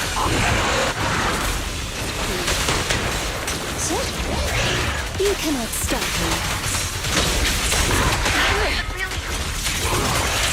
Only way to put it. What sniper would ever confront their enemy head on?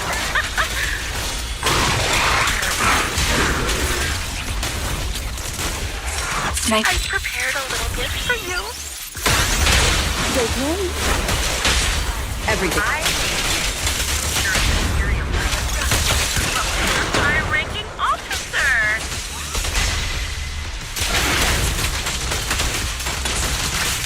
It wasn't easy luring it here. You could play with it for a while.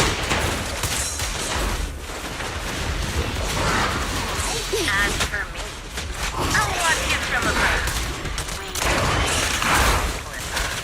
Then I'll put a bullet right through your heart.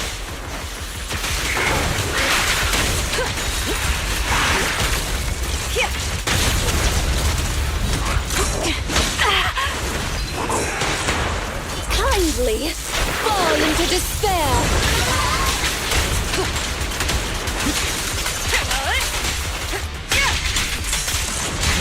The best defense Come on, kill that thing already, Chip. is a Jeez. strong Takes offense. you forever. Shut up.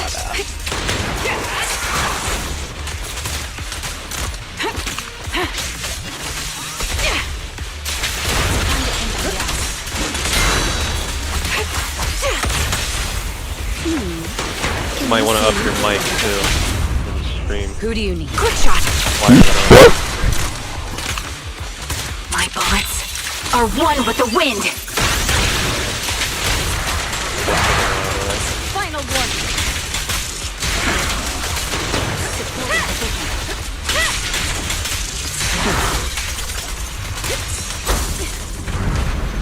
Go now, child.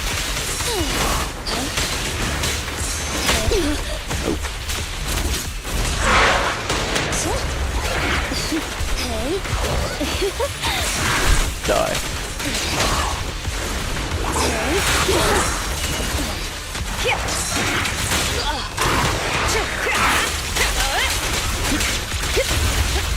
Died. See. Bazinga.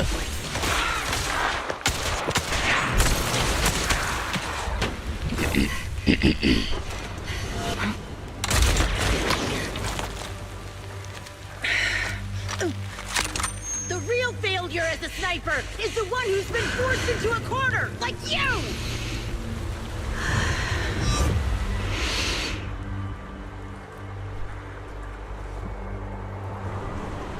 The wind.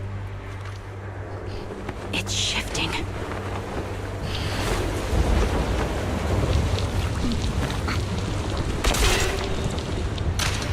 I won't fall for your distractions so easily. Yeah, you will. I will surpass you with my own melody of victory. Bye-bye.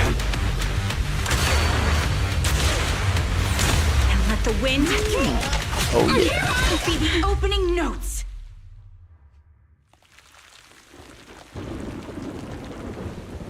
Charon? No! Wake up! Charon! What's this?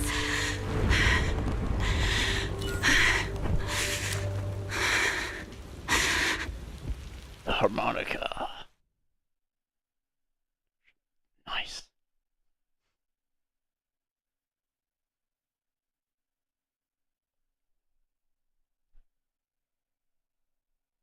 Just you? Where's your friend, the proxy? The proxy went to rescue the hostages. I want to speak with you alone. A sniper should always monitor the changes to their surroundings, factoring the environment into their tactics. Being blinded by the intent to kill and failing to take this into account was your downfall.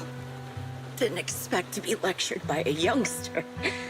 A disgrace. When my view was blocked, I realized you'd used the visual blind spot to reposition. So I adjusted my aim accordingly. But I still couldn't hit you. Your prediction and accuracy were spot on. I was just saved once again by this. By both this harmonica, and by my former comrades. Are you trying to say that this is destiny? That it's the will of my companions guarding me? I lost to the wave of ethereals, to the military's betrayal. And now I lose to your reckless actions, driven by some ridiculous fantasy.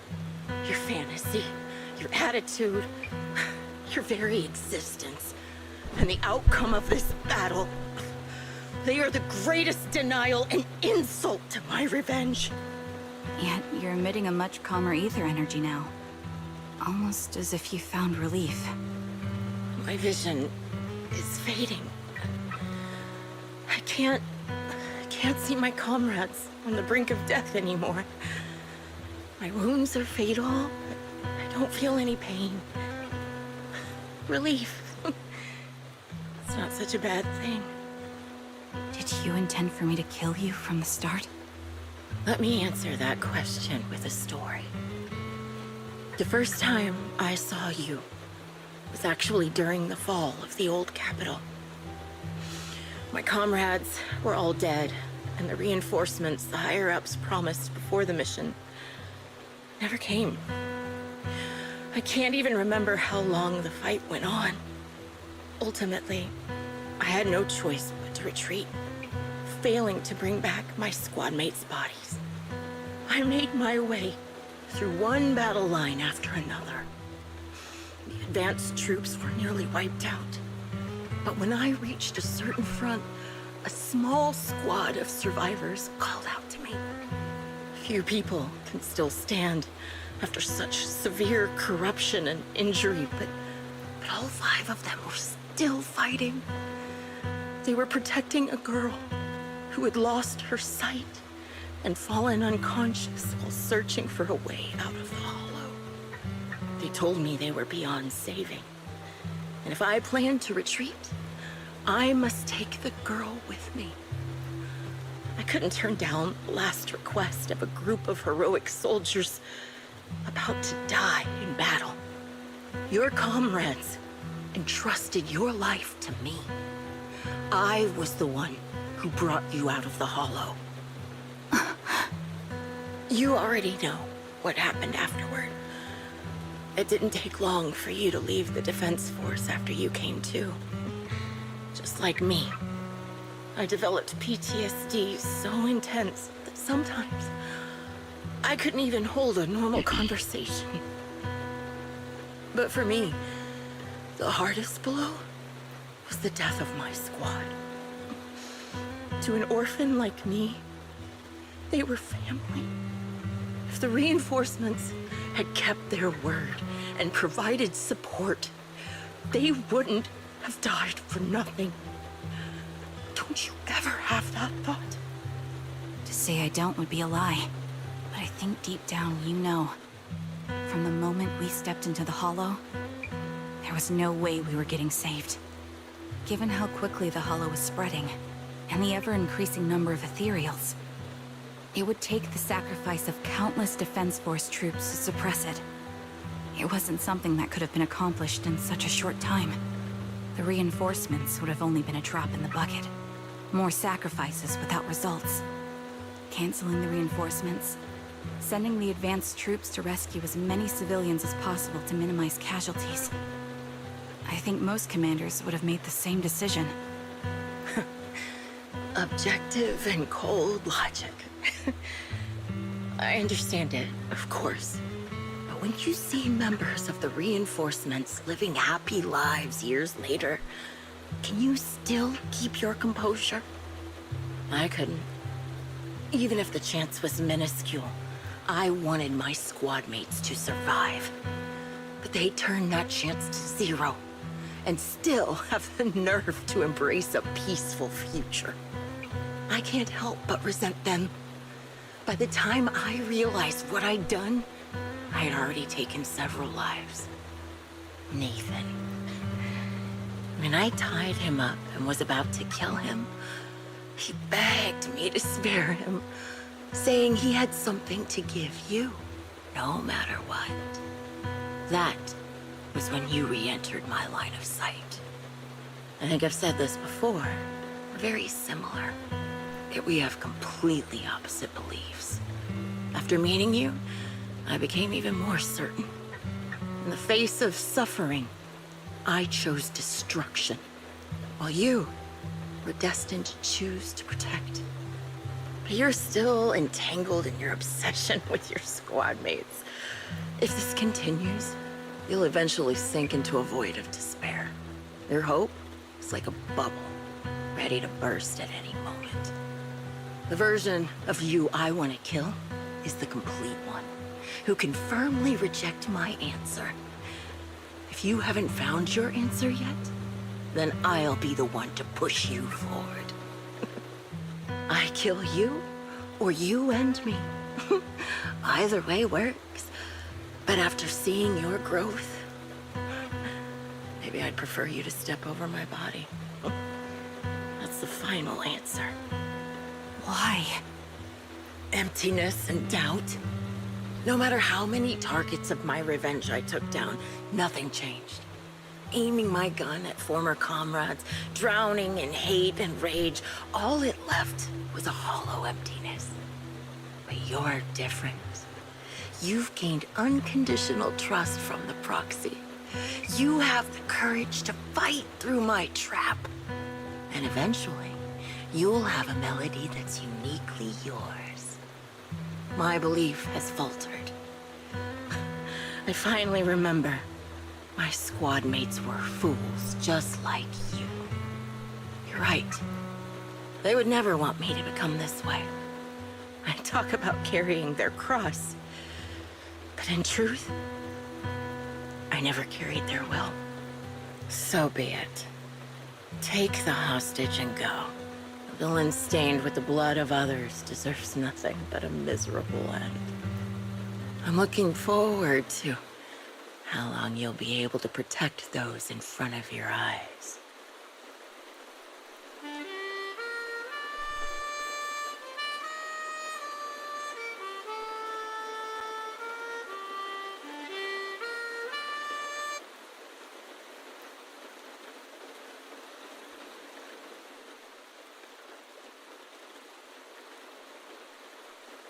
It can still be played after taking a bullet.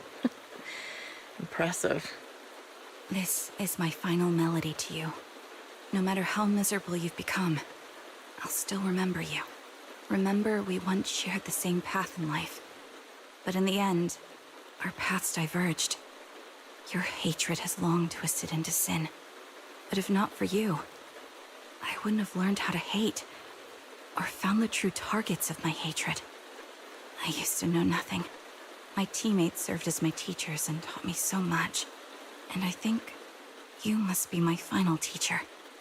You taught me in the most intense way what hatred truly means. Really? So you found someone you want revenge against, too. That's good.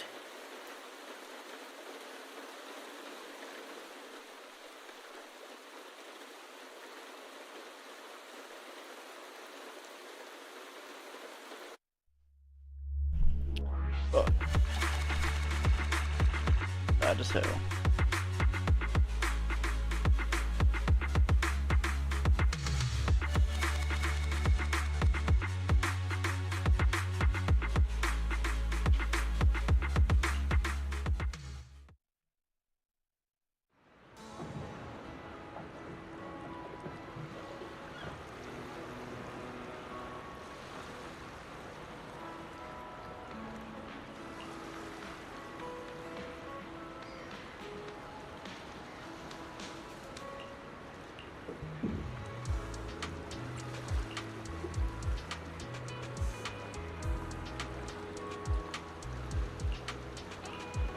Yeah.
There's a fucking seagull.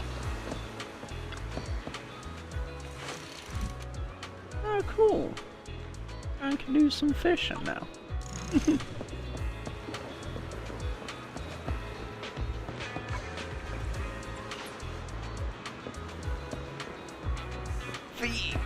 Give me some of them fries.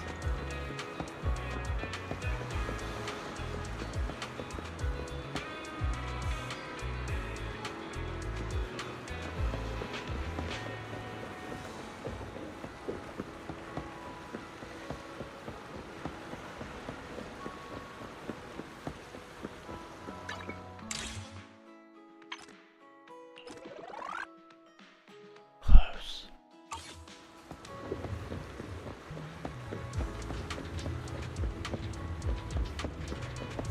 Aaron.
So you're the sniper from Liar Squad. It's nice to finally meet you. And you must be the one who's been searching for me. Nathan, the younger brother of Lethe. It's good to see you safe and sound. That's right. I'm sorry for causing all this trouble. I nearly cost you your life, becoming a target of a victim from the fall of the old capital. Maybe that's what I get not helping my brother and the rest of the defense force back then. When the reinforcements decided to retreat, I spoke out against it. I had family among the soldiers already in the Hollow, but I didn't have the courage to take that step. The one that might have cost me my life. I'm sorry. You don't need to feel regret or apologize. The outcome wasn't something you could have controlled. You cared deeply for Lethe, and even today you still think of him. To someone like him, who always cherished family, that's more than enough. Thank you. I heard you've been searching for the members of Liar Squad all these years. I'm nothing compared to your determination. Thank you for everything you've done, but please stop the search. It's time for you to start living a life that's truly your own. I hate to say this as a family member, but back then, they were already...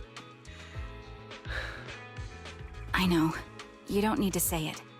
I've been drowning in a fantasy of my own making for years, but it's a fantasy that kept me from falling into the abyss.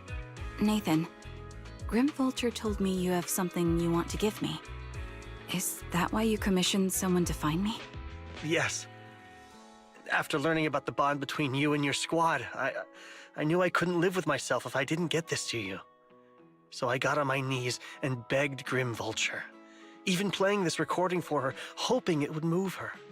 Regardless of how things unfolded, what matters is that it wasn't destroyed, and I'm here, alive, to hand it to you.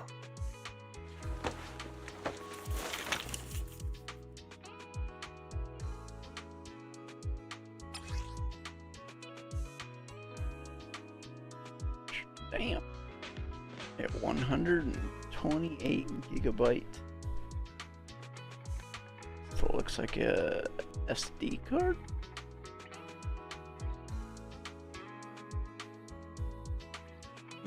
Cool.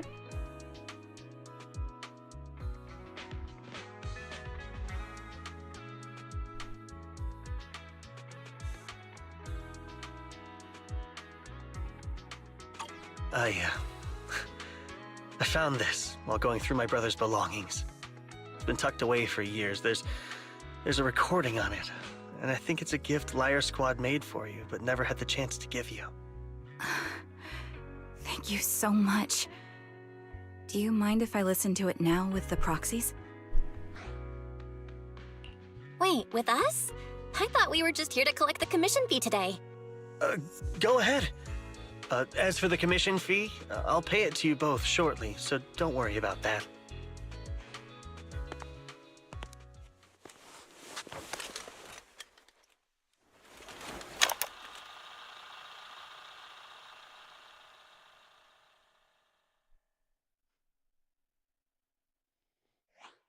Hey, hello? Alright, it's a recording. This is a message from Liar Squad for our little sniper. Everyone ready? I'll count down. 3, 2, 1. Congratulations on your 1000th day with Liar Squad! Hey, you guys are totally out of sync. Captain, can we redo this? The anniversary gift has to be perfect. That's our assault specialist, Acheron. She has a strong sense of aesthetics, prioritizing beauty in both combat and her daily life. She taught me a lot about makeup and fashion. Oh, she won't care if we're a little off. Forget the re-record. Let's just get it done and order the cake. We don't want him to sell out. That's our medic, Kakaitis. He's usually lazy and a bit of a smooth talker, but he's actually very capable and kind. He taught me a lot about unconventional negotiation tactics and ways of handling things. You two, stop arguing during the recording. I've already ordered the cake. If you keep rambling, we really will have to re-record this. Cut the chatter already. And that's Styx, a reliable artillery specialist. He's the oldest in the squad. He loves sharing photos of his daughter and reminiscing about how he wooed his wife. The way he won her over inspired me a lot. All right, let's all calm down. wouldn't want to get on the captain's bad side. I mean, Captain, would you like to go first? We can edit or re-record whatever we need to. That's our scout and engineer, Lethe. He's a bit self-conscious because of how his younger brother excels, and he's somewhat introverted. But he's actually very capable. He taught me sharp observation skills, calm execution under pressure, and how to make use of the environment. Okay, thank you all for settling down before I completely lost my cool. It's fine. No need to cut anything or re-record. Let's just keep it as it is. Loud and messy, just like our Liar Squad. That's our captain, who took me in and taught me how to play the harmonica. And the real Charon. I'll make sure to explain properly to you later, Proxy. As you've heard, this recording is a little gift from the 5 of us. How time flies. When I brought you into the squad about 2.5 years ago, you were just a shy kid who blushed whenever you talked to someone. We know who the real Charon is. The ferryman of the dead. Over these 1,000 days, you've really worked hard to keep pace with our fighting rhythm. You've done incredibly well. Sticks. In the last mission, your successful sniper kill of that high-risk ethereal really helped Acheron a lot. Rayon and Styx is a good band. I hate to say it, but yeah, I went too far in last time. Thanks for getting me out of that mess. Never heard it. Just this once, I'll admit. Your moves were more elegant in that fight. And not just that fight. Ever since you became a quicker shot and learned to adjust for wind speeds on the fly, we've been taking fewer and fewer hits. Makes my job way easier. So, cheers. You often worry about not doing enough. But in these 2.5 years, you've absorbed everything I know about stealth, reconnaissance, and tactical countermeasures. Trust me, you'll become an incredibly skilled sniper. Having you covering us from the rear makes every fight feel safer. But you still have a lot to learn about socializing and romance. When peace finally comes to Eridu, leave us and live your own life. Where did that come from? She's not leaving us. Even if she retires, she'll move into my house and I'll spoil her with loads of beautiful clothes. We can talk about living alone in 10 or 20 years. Sorry, I got carried away. Anyway, you're talented and hardworking. Over these 1,000 days, you've opened your heart to us and even encouraged us in return. Having you as a comrade is a blessing for all 5 of us. But I have to say one thing. You're always so sensitive and kind. Every time you see us get hurt, you look like you're about to break. Has our squad motto, having each other's backs, become too much of a burden for you? I get how you feel. When your squad mates trust you with their backs, your first instinct is to protect them, right? But that's not the way it should be. No one can shoulder everything alone. Don't try to carry everything on your own. Choosing to fight on the battlefield is my resolve. Feel it. Share yours with me. And when it's your turn to watch my back, I'll give my all to honor it too. As long as you fight with all your strength, there's no such thing as failing to protect something, because your will and our will is preserved and carried on in other ways. But don't let that weigh on you. Try to trust in us, just like we trust in you, no matter what. I've struggled with that kind of thinking myself, but I eventually made my way through it. All this talk of camaraderie, of keeping each other safe, it's like a harmonica melody scoring our time together. Even when things change, our tune will go on, and that's enough. Exactly. Honestly, I'm sometimes terrified. Afraid that someday, you'll blame yourself for failing to protect us and fall apart. That's why I wanted to record this message. Please, don't try to bear everything alone.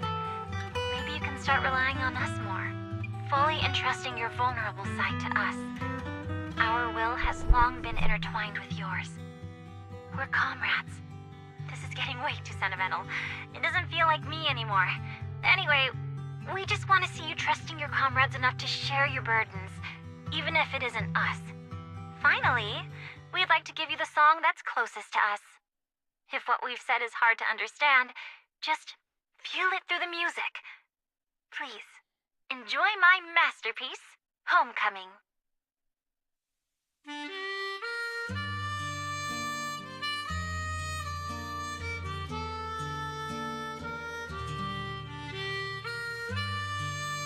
Proxy, do you remember? I was once terrified of seeing the look on their faces. Yes. Can you see them clearly now? Yes. Crystal clear. As if I've returned to the exact moment of parting. So this is our last glance. This is the answer you wanted me to find. Thanks, guys. For everything.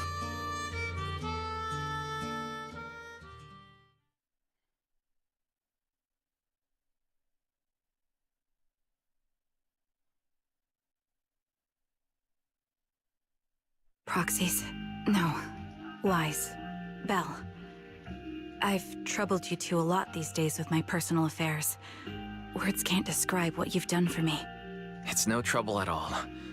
To be honest, Belle and I have been a bit lost lately because of some personal matters. But meeting you has felt somehow comforting. Don't you think, Belle? Exactly. We got something out of the experiences we shared. At the very least, it's brought us clarity. I guess our wills have always been aligned, haven't they? Yeah. When I was trapped in self-doubt, unable to get out, I'm glad you were there with me. You're right. We've already entrusted our backs to each other as comrades. And because of that, because we are comrades, please, hear me out. Maybe you've already noticed. I'm sorry, but I've been keeping something from you. Charon isn't actually my code name. As I mentioned before, Charon was my captain's code name. When I met both of you for the first time, I didn't want to tell you my code name, because I thought someone who couldn't protect their squad mates had no right to one. So I lied. Captain Charon was an orphan like me, with no family to mourn her. I've been using her code name because I may be the last person in the world who still remembers her. But I understand now. If I want to keep moving forward, I can't keep hiding behind a lie. My true code name is... Big Dick Randy.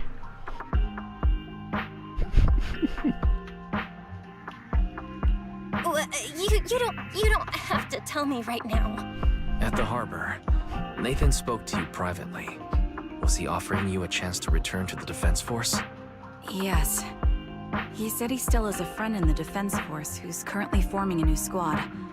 And if my goals align with theirs, I could consider joining them. So, what's your decision? Where will you go next? After everything that's happened, I think I do share the same goal as that friend of his and the new squad they're building. So I'll head back to the new Eridu Defense Force and keep chasing my new goal with a new team. Your new goal? Are you going to look further into the fall of the old capital? Yes.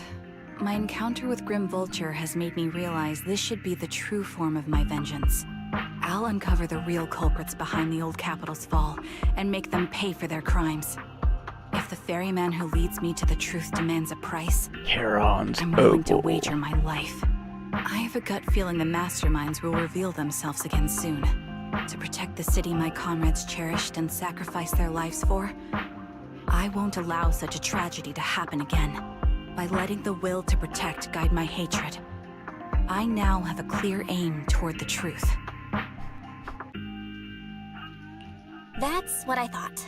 If that's the case, then for now, we probably shouldn't learn your true codename, or lean on each other too much. Are you saying we're on opposite sides? No. We might walk different paths. Those paths will lead us to the same destination. It's just that, for now, we can't say any more than that. To be honest, after facing an enemy as ruthless as Grim Vulture, we're reminded of our own powerlessness. Watching you fight back, almost losing your life to a bullet, that feeling, we're nowhere near strong enough to protect you, and we're not strong enough to open up about our pasts either. Sorry.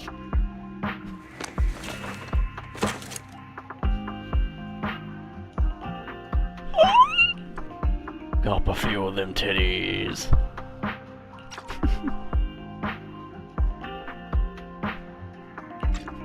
If this is your slightly selfish principle, I'll respect it.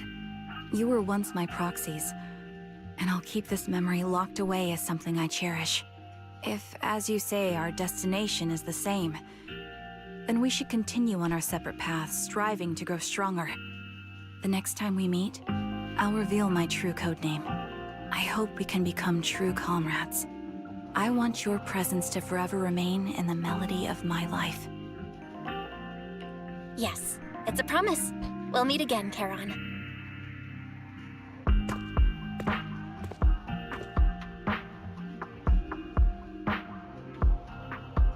Hello.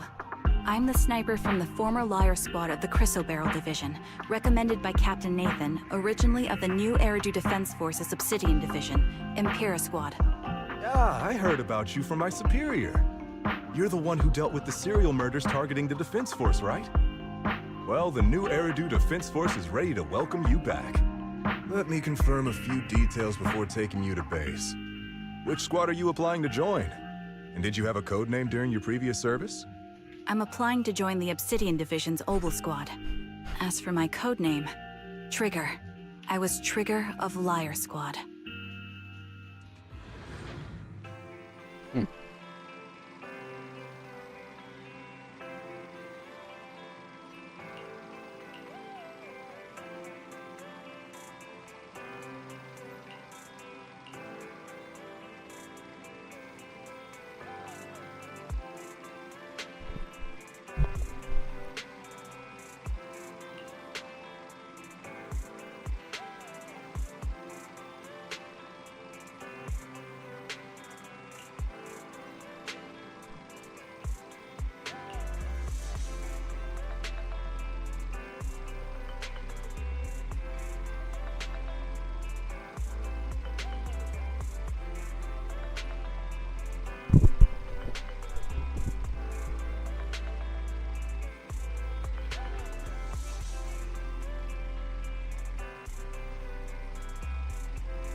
See what I got. Ooh, 75 Playchrome. Yay.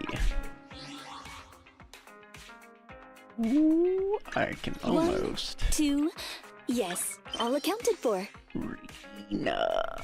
That's my wife. Oh, you want me to bring the tissues?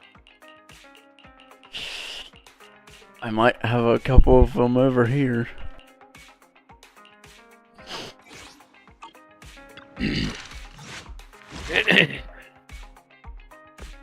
Now, I was going to point it out, but if the chick was actually shot where she was in the picture, she wouldn't be talking.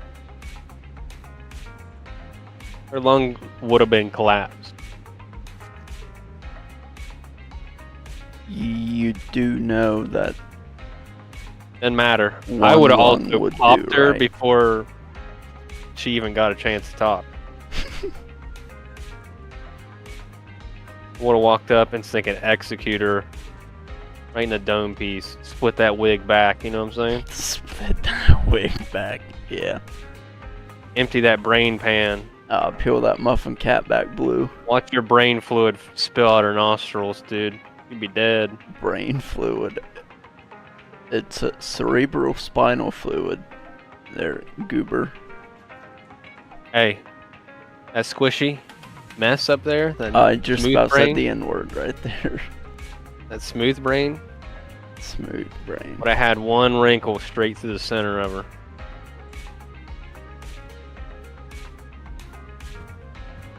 But yes, 1, 2, yes, all accounted for. Oh, well, your chat says he's gooning.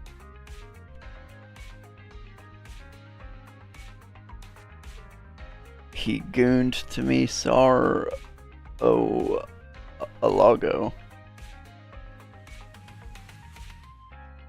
What? No, I thought that was pretty good. I thought the story was pretty good.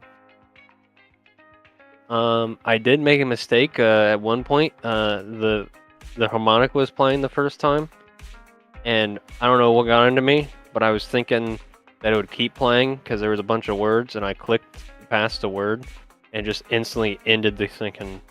And I was like, "Oh, you gotta be pissed at me." That was the first time. Like there's the second time you went in the hollow. So next time it came up, I didn't even touch my keyboard. I just let everything autoplay. No, I thought it was pretty stinking good. Next, you gotta play Soldier Zeros. Wait a minute. Hold on. Oh.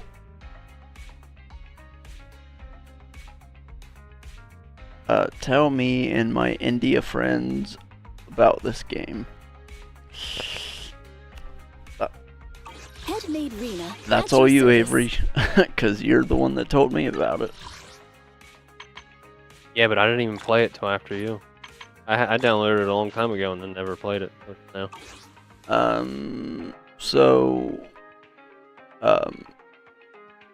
Zenless Zone Zero is a gacha game, and a gacha can be defined as... Oh my goodness, it's a Chinese-made game that's anime. Yeah, I don't care if you're trans, show me your stinking dong. You're trans, please save me. Then Don't pick worry. DM now, Oh. prove it. I'm just kidding. I can't help myself. I'm aware that everything happens in the movie isn't real, but it doesn't stop me from wanting to watch it. A false sense of comfort is better than nothing.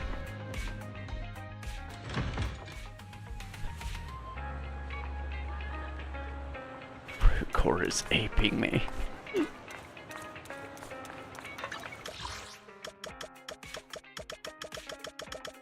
I suppose Now you gotta I play can- Soldier Zero, Ambi. Story. I already did. Oh. When did you do that? I did it on stream. You told me you didn't.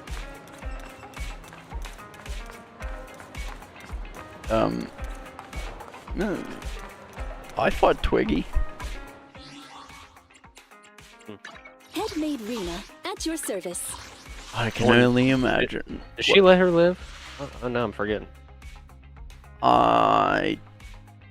No, she turned into a new cereal. Yeah, and man, was that a bitch to fight. Dude, she skill was issue.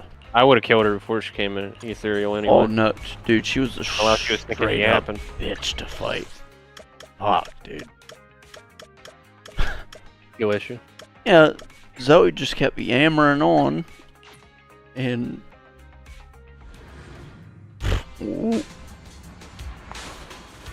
we could have fucking aired her out as she was yammering.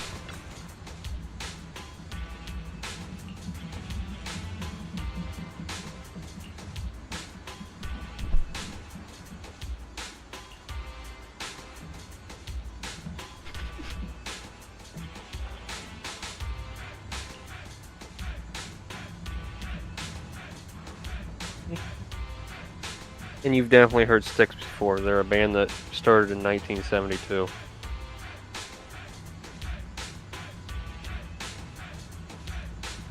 Like Amy the song one of the songs. Renegade or Blue Collar Man or... Wait, Renegade? Oh yeah. Yeah. Hangman's coming down from the gallows. Is it Way Renegade or something like that? Or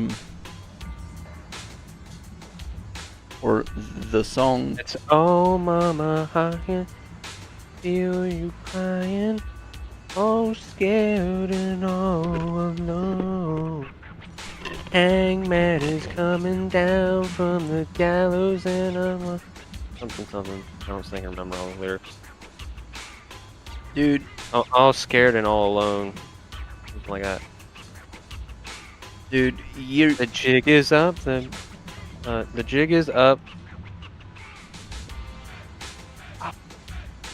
Yes, I was just listening to it too. You are an old geezer trapped in the body of a 27-year-old male. The renegade who had it made. Never heard it. Yes, you have. I've definitely blasted in the truck. It's up there with Queen. I don't know what you mean.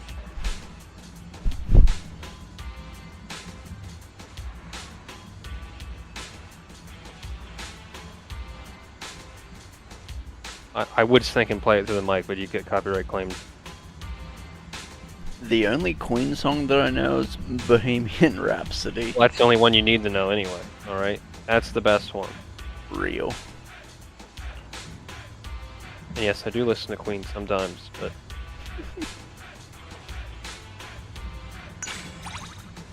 Renegade, Blue Collar Man. What's that one with ICBM? Mr. Roboto. Straight fire songs. You definitely know them as soon as you hear them. ICBM, Intercontinental Ballistic Missile?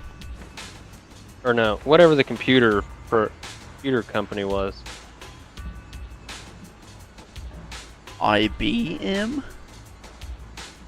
Yes, that's the company. No, it was. I believe they're still around too. They do stuff with banking.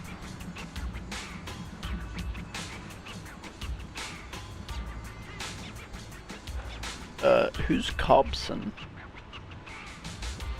I don't know. Well, I didn't respond to that. I don't know what that meant. Oh, mama, I hear you crying. You're so scared and alone.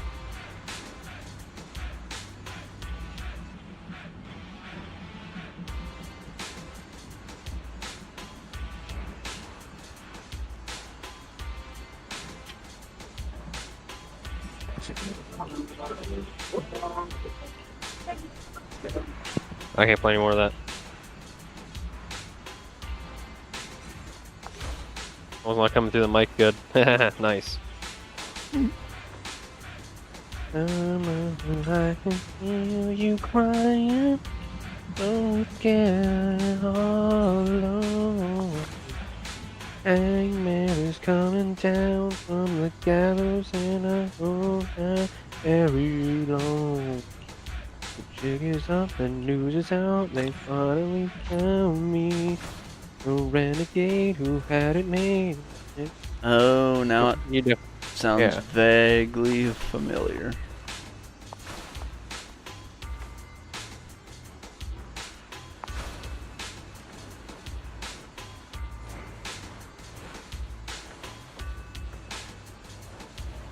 So, back to Zenless. You can use real currency in a 50-50 shot to get new characters, or in-game currency as well. I've got your back.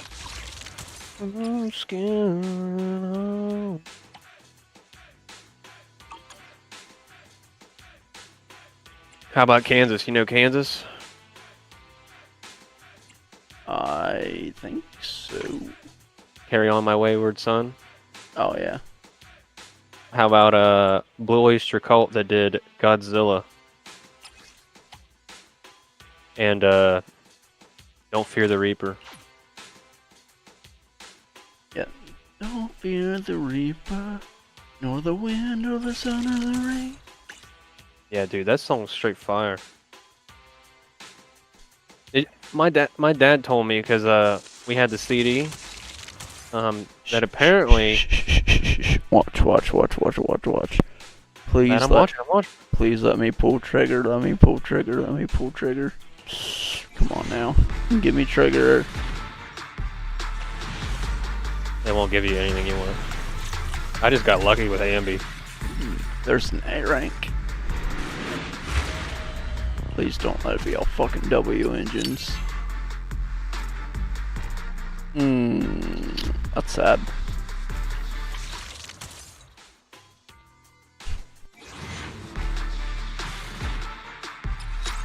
Wow, that was pathetic. Dude, that one day I just started streaming. I was like, I'm gonna gamble, and I got Ambi Soldier Zero right off the rip. Let's go gambling. I was like, okay, we're done today.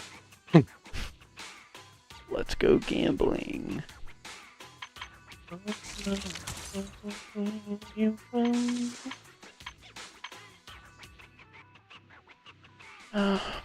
I should have saved those fucking signal searches for Zhu Yuan's W engine.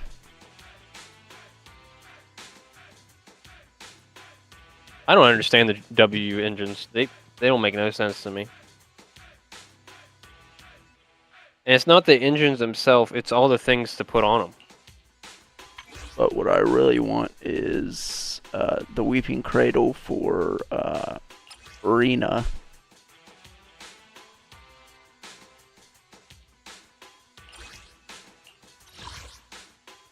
But, you know.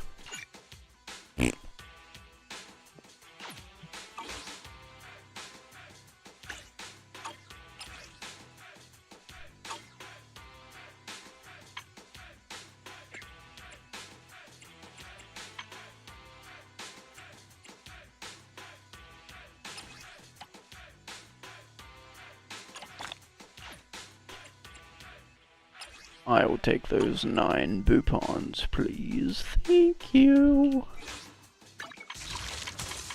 Now, maybe I can get Securaboo. Wouldn't that be nice?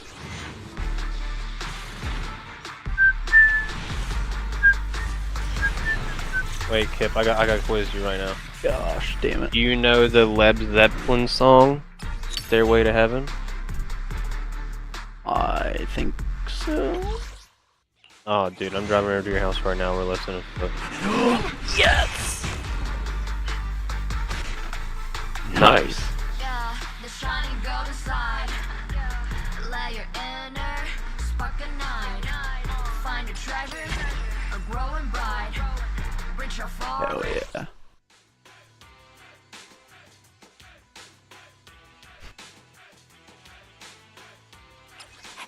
What?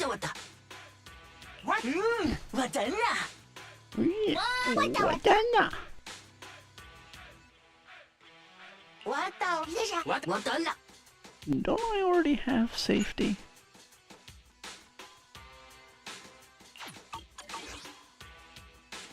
Headmaid Rena, at your service. 1, 2, yes, all accounted for. We'll have to go back to 6th Street to see. Good evening. Which part do you want to modify this time? Is that it? Nope. Welcome in. What mods are you going for this time? Yes, I do have safety actually. Alright, buddy. It's time to upgrade you. Damn. Not enough items. Let me go over to You got any questions? Come find me anytime. the I'll be here. 141 and get some stuff.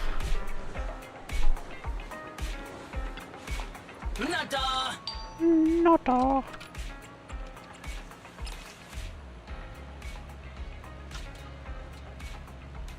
And naturally, I don't have enough Bangbu system widgets.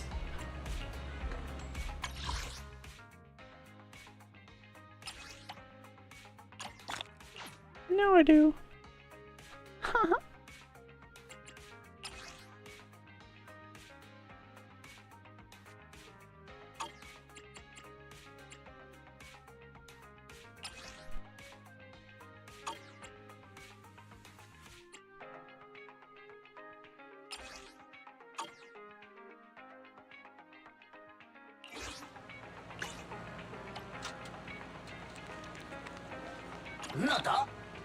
There we go.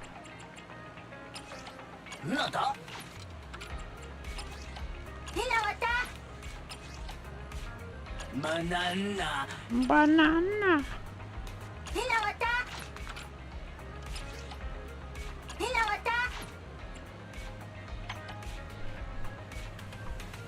And of course I will take all of your fucking A rank materials. Banana. Thank you. Banana. Banana. Banana. Banana. Banana. Banana. Banana. Banana.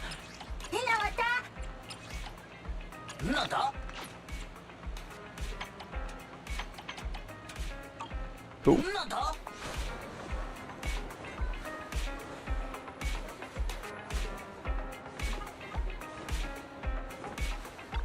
Need anything modded? You know where to find me.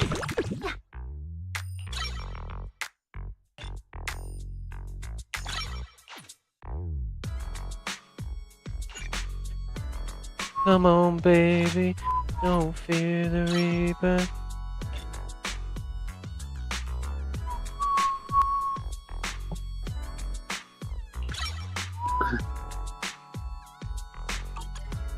Yo, stream. Hip likes men's booty cheeks. Anything modded?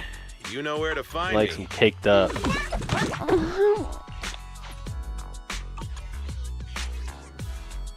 Luckily for me, I don't have booty cheeks, so he doesn't touch mine. I'm straight bone and skin. He likes my thighs, though. They do have a little dribble. Just you wait. Welcome Just you in. wait. What mods are you going for this time?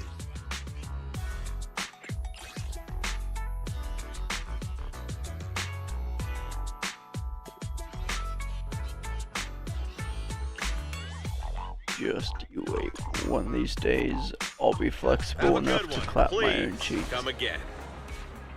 Nah.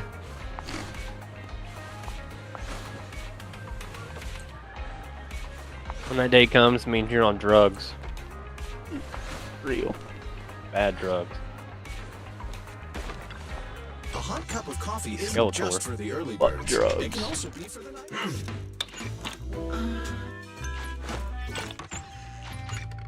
How do you get the other coffees unlocked? Coffee is not a must, but a calm and relaxed mindset sure is. That's what I kind of wonder myself. A full stomach ensures a good night's sleep. Sorry, Chop, but we got shit to do, brother. No challenge is too great with a full stomach. I got to get a shitload of parts. Need to some upgrade Officer 148 Headmaid Rena at your service. all of my electric people.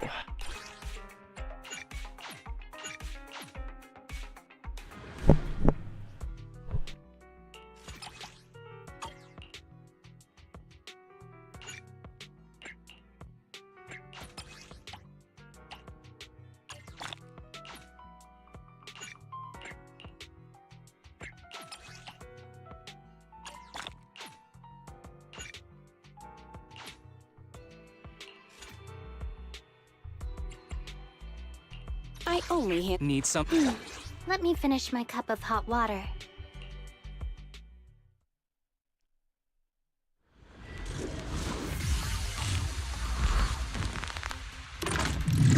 Watch out! Move aside!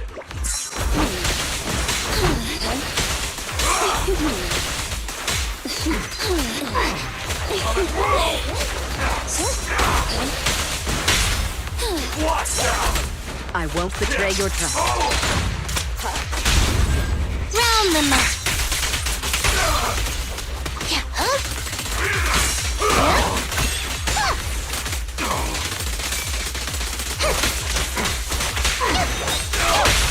Go play. Just finishing the job. Move aside! Sure. Keep right? Heads up. You walked right into this one. As you command.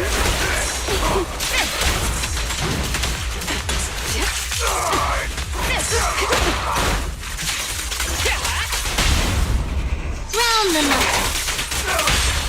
Say goodbye to our guests. Covering. Oh yeah.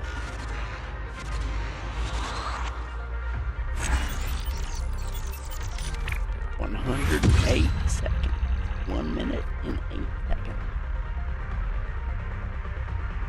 Oh yeah.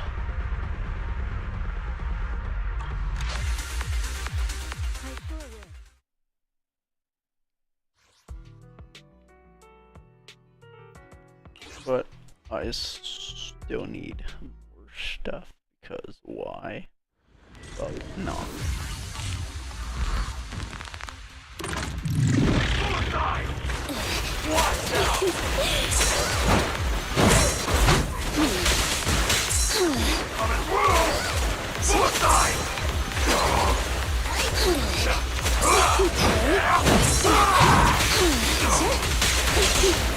I'll manage things for you.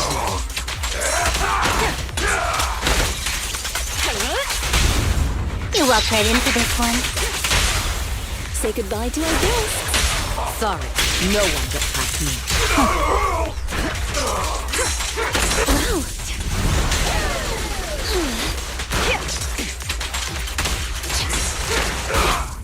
Stay vigilant. Hey, idiots, I'm here.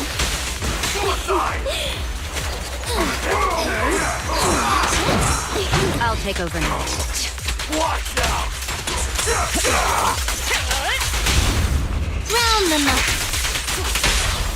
Say goodbye to our guests. Heads up. Oh yeah. Oh, that titty jiggle. Damn. I'm gooning.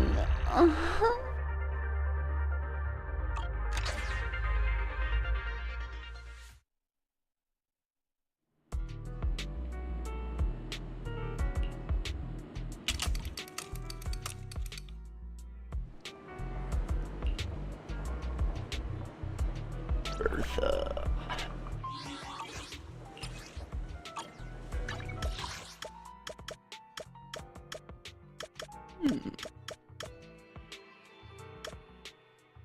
Grace. Rena. She's at Ballet Twins. She's probably hiding shit in that locker again. Yes, she is. Rena, my beloved.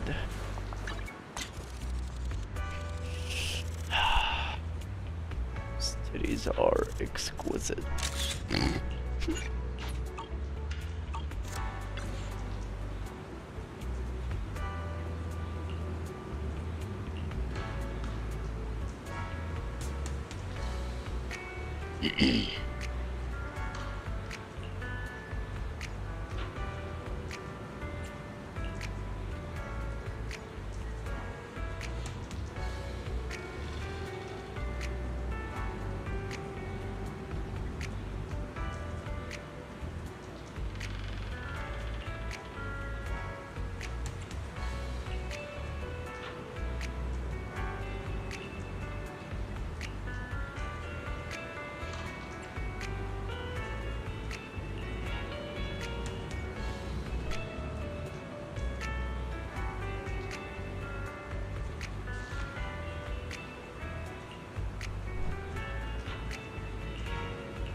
And I, you, my dear.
Archie.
Open my window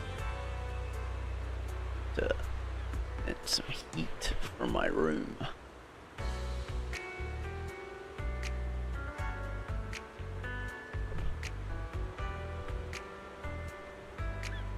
My gosh damn, GPU fans are running full bore.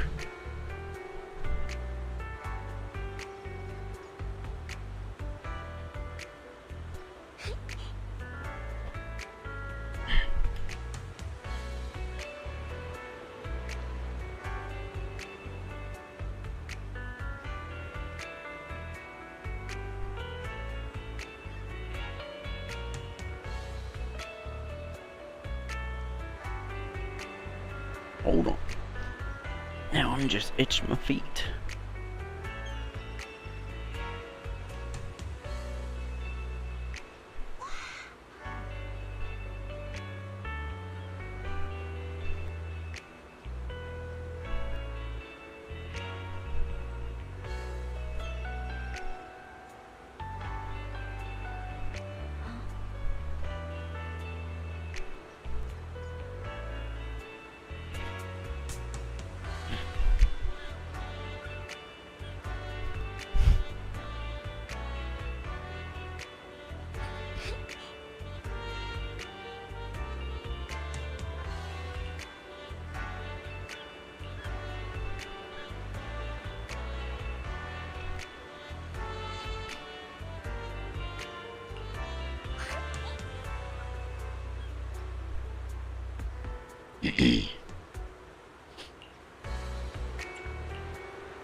The mysterious hacker fan. It's gotta be Rain.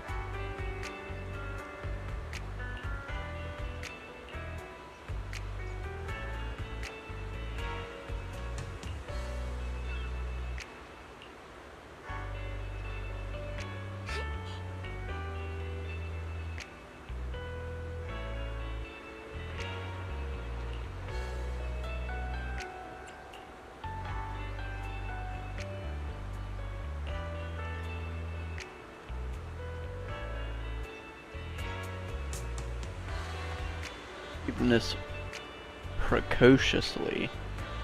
That's a new word for me. Precocious.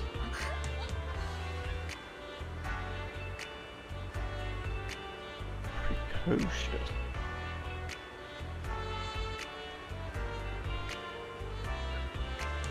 Having developed certain abilities or proclivities at an earlier age than usual.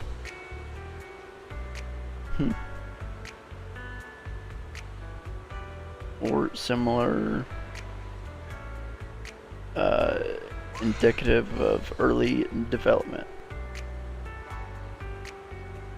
Ooh.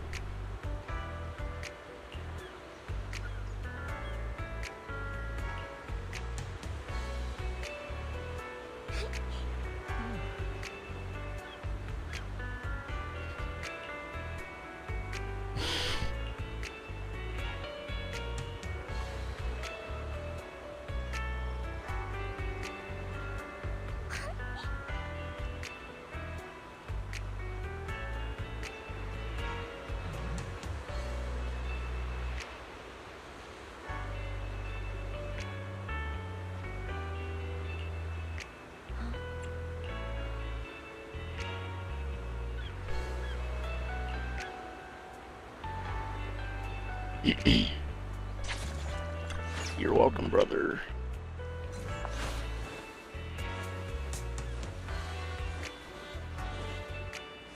Damn it, Rena's over there still.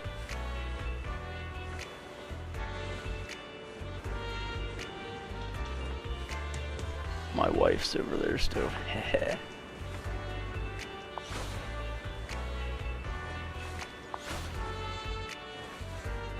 Story. Okay, look for more coins.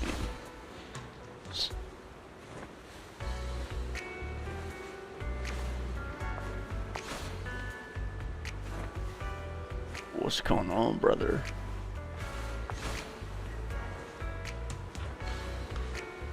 Hmm?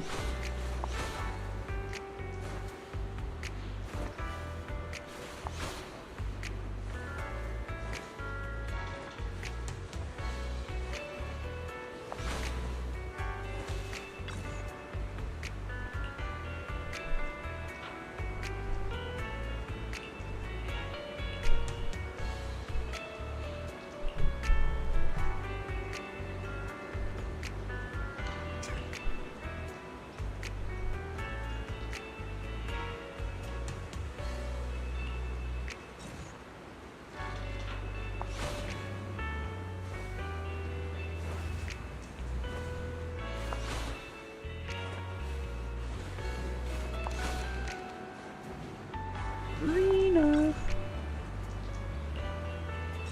Yes, there was something else that you can do for me.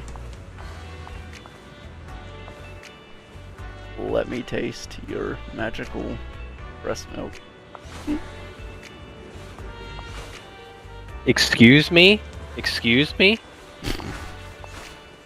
Yo, get this guy off the internet. Get this guy out. You lost your phone privileges. Man, somebody take this dude's computer away from him. This dude's wildin'. This dude's wildin'. Somebody call public security.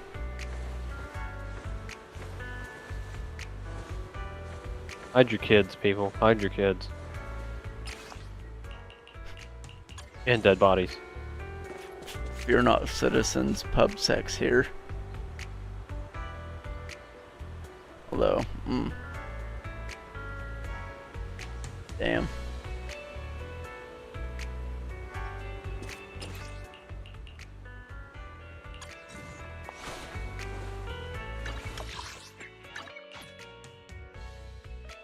We're going to go over here, get Rena to finally leave the locker over here. Oh no, she's still over here. Ooh.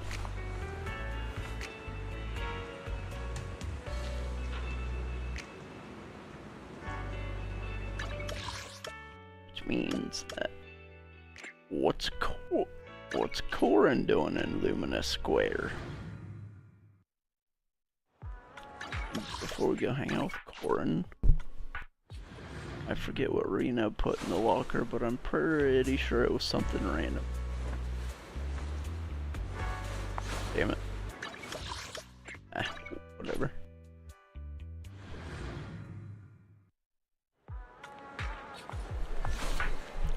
She over here by old Doogie.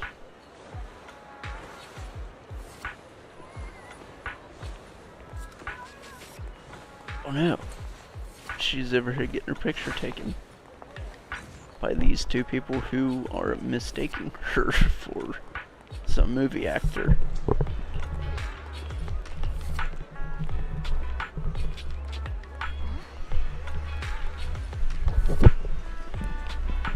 Chainsaw and Maid, but with zombies.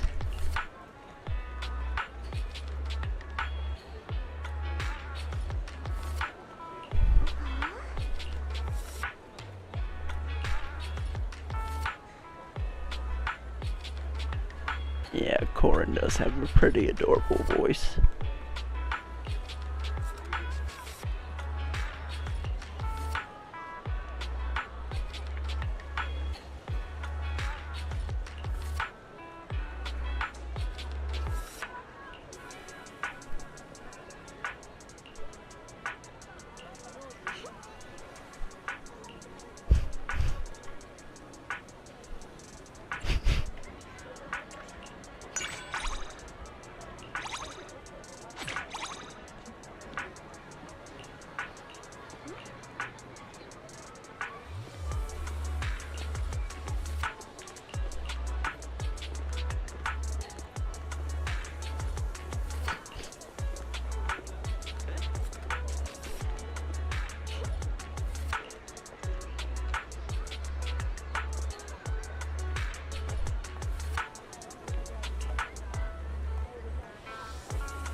Corin.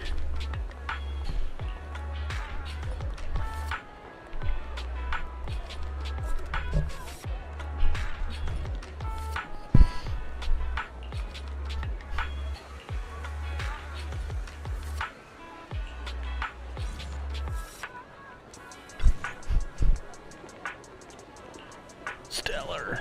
There's the demon chick.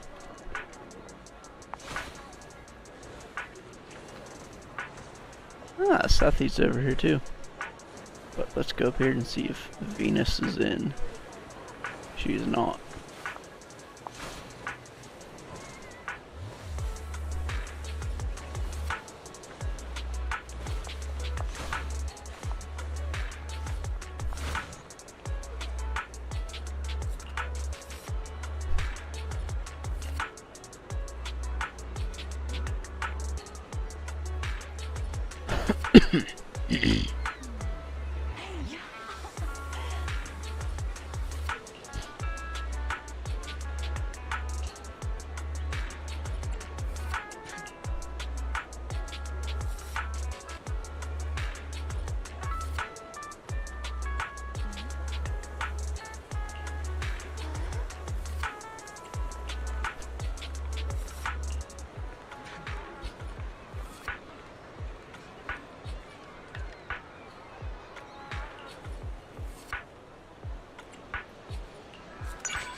I should check the compendium.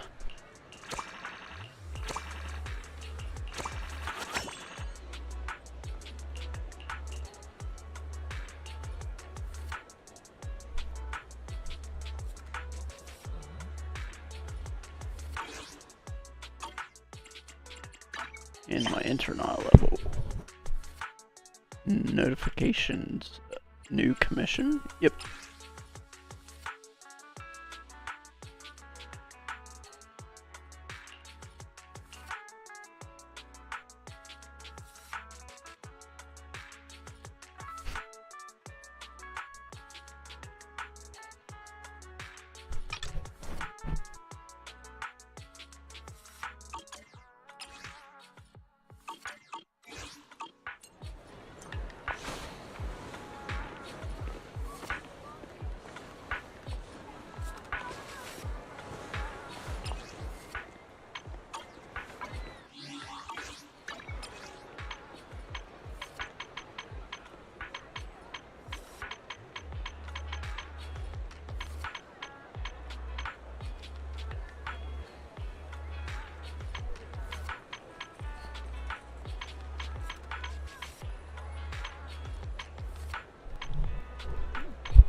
waiting to cross the road.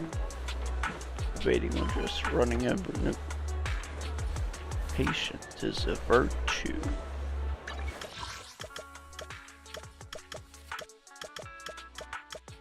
Let's get with Okra. Or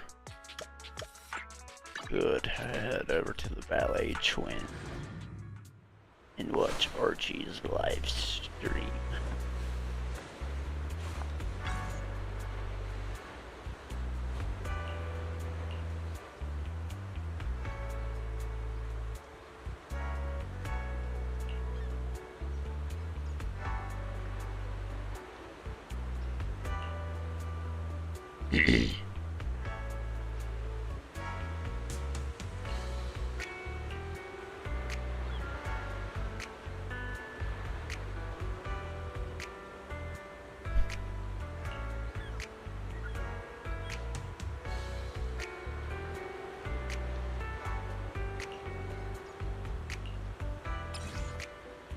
You can leave it to me.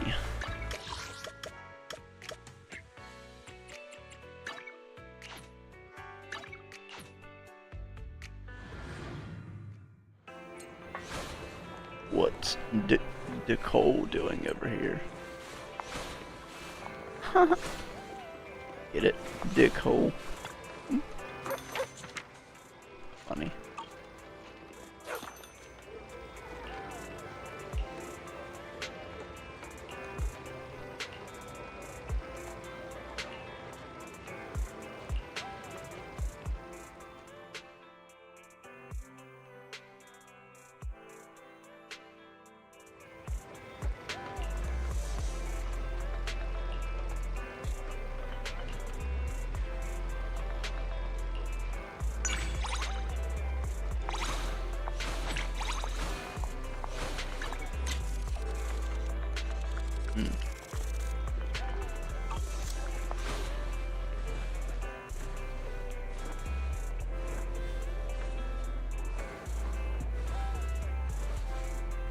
Cat.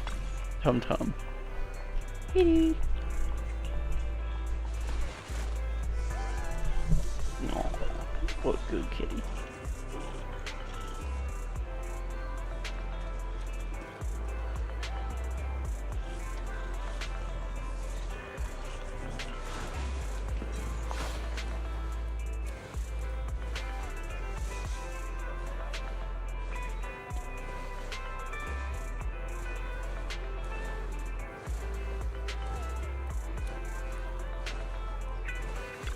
Good morning!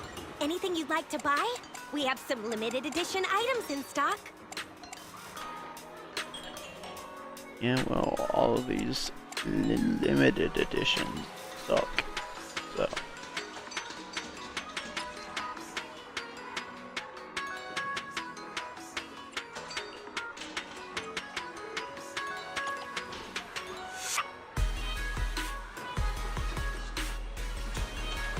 Hey there! Having trouble deciding what to buy? I can always give you some tips.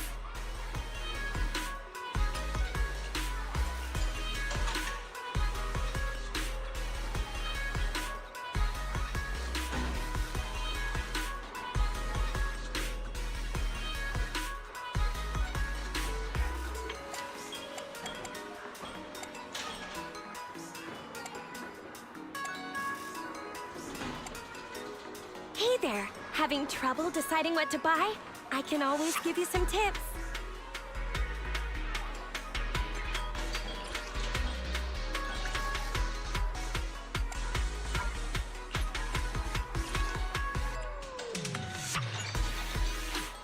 Before you leave, why not try your luck again? We got new stock in today.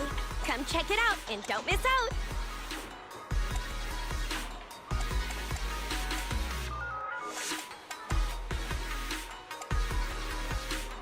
That's gotta be Ellen. Yep. That one's for Ellen.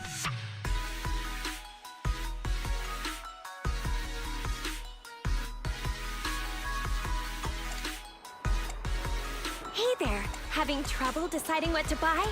I can always give you some tips.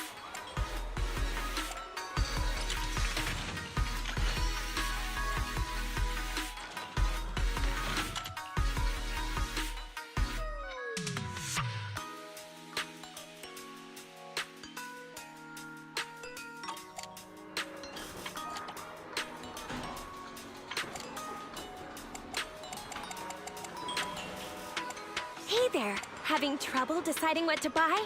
I can always give you some tips.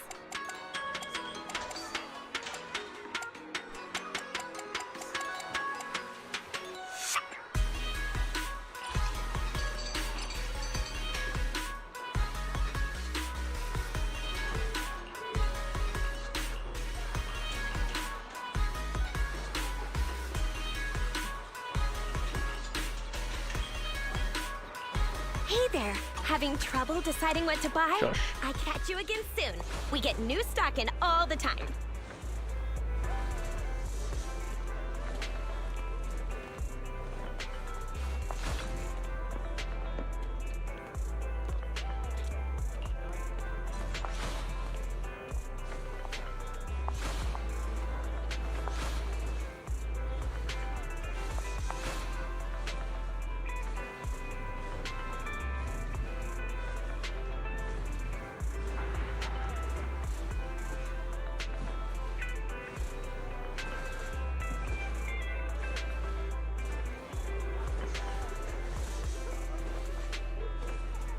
Are you still here, Wazowski?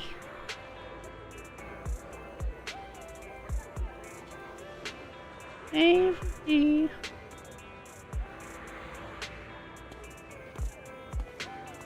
Wow. Did you fall asleep on me? No, I'm blasting music. I didn't wanna. So I'm muted. Ah. Because, you know, I gotta sing along. I didn't think you want that in the stream. Negative. Negative, sir.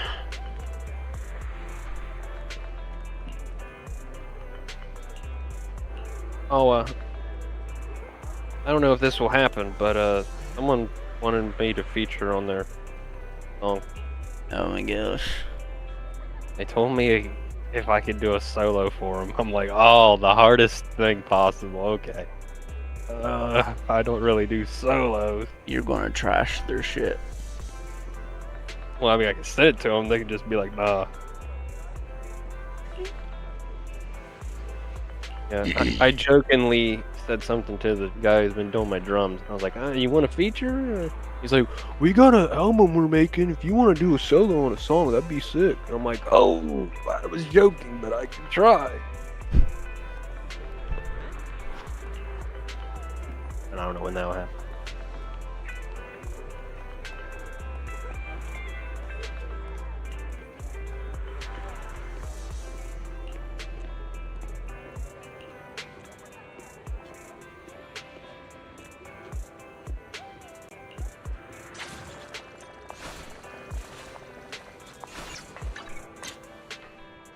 That's a cool car.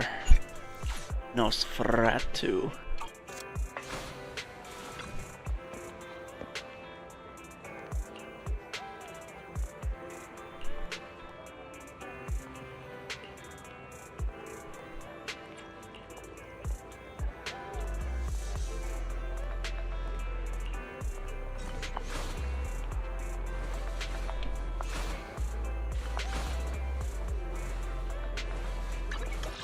Okay. Let's go see Grace. She's over here at the construction site anyway. Grace.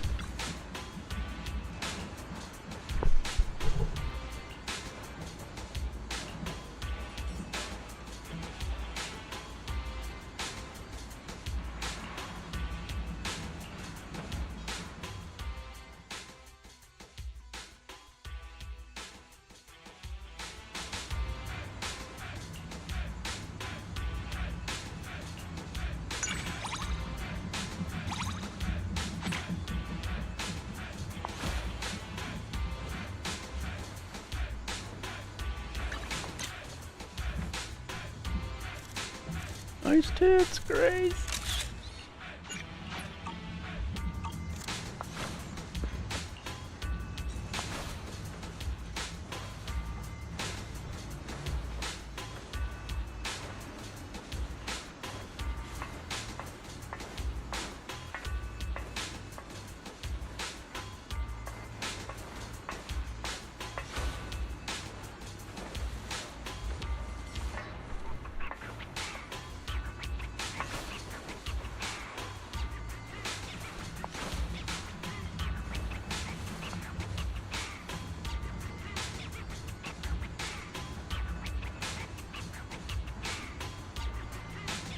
Let's see how long I've been going. 3 hours and 37 minutes.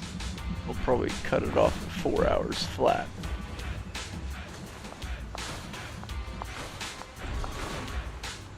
I'll try to anyway.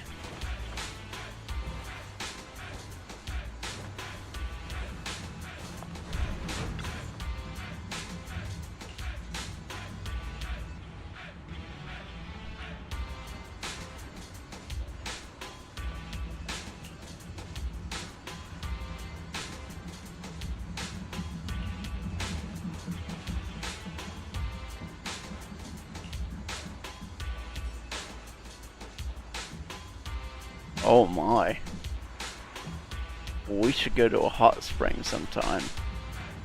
You can touch my chassis and feel the difference between our textures, bro. That's gonna be a hard pass. Now maybe if Farina and I were to go to a hot spring and maybe I could, you know, touch her chassis. That'd be alright.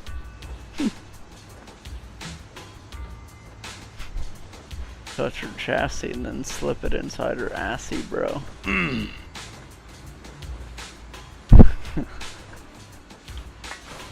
what the fuck? What the fuck?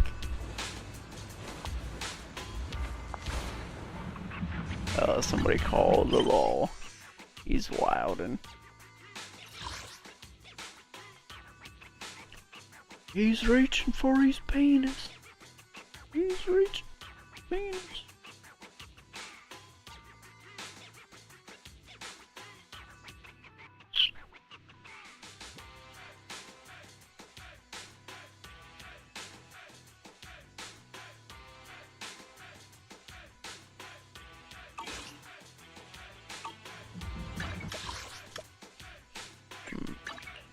I shall return to 6th Street. Set the time to afternoon so I can go in here and hang out with Grace.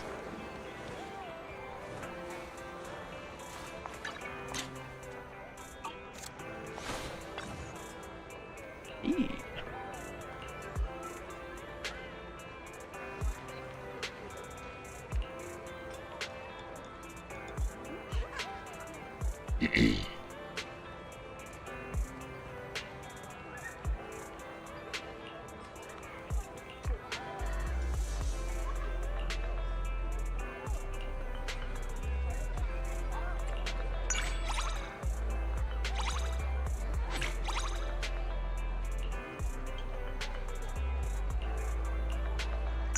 See you, Grace.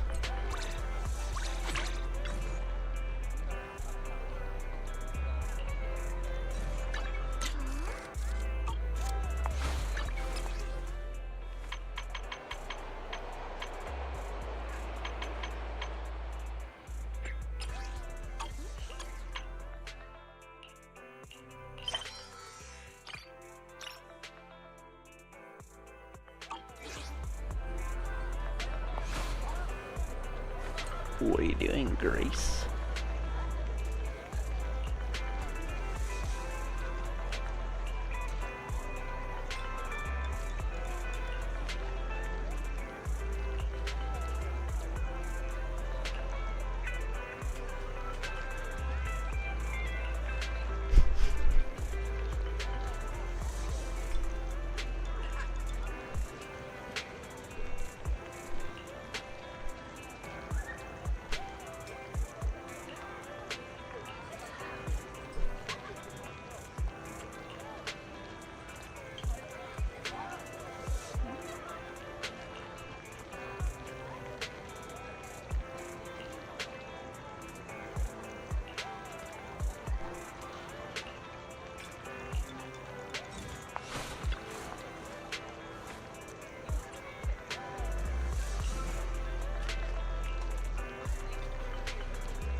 picture, Grace.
Alright. I've got nothing else going on. Rena, my beloved. It's a shame she doesn't have any voice lines when you want to hang out with her. I really hope that changes. Oh, is it just us two? No, nothing. It's nothing. Chew you on. Let's fuck. Where are we going? The decision is yours. Chee. What a babe.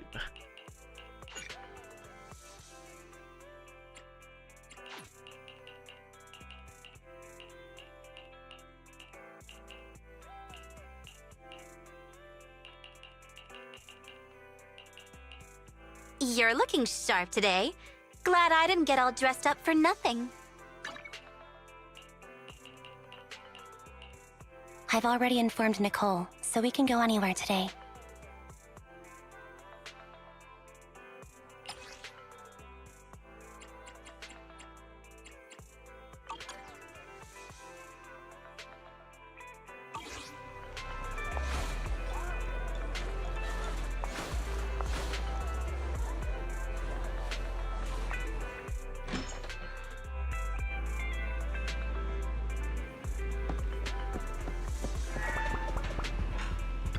Let's go ahead and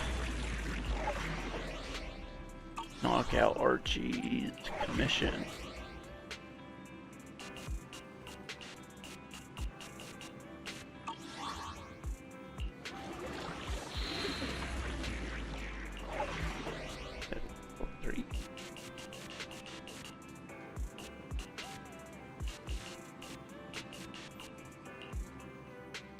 Headmaid Rena, and I'll follow your instructions. Yeah, you will. Huh? Is something the matter? What? I'll protect you from any danger. Officer 148, Juyuan, ready. Mission start. A second one, I'll protect you from any danger.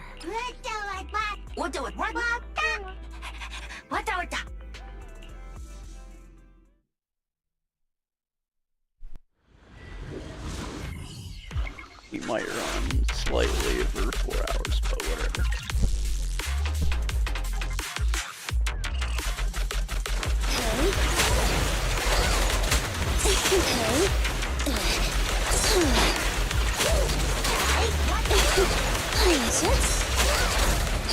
Orders received.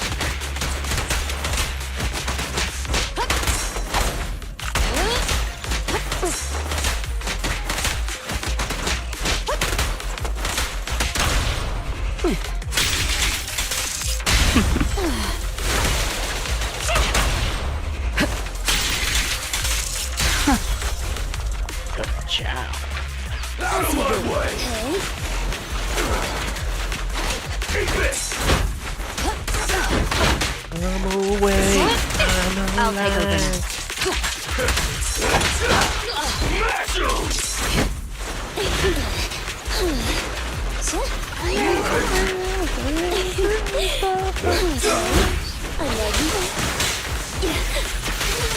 An opening! I'll take you.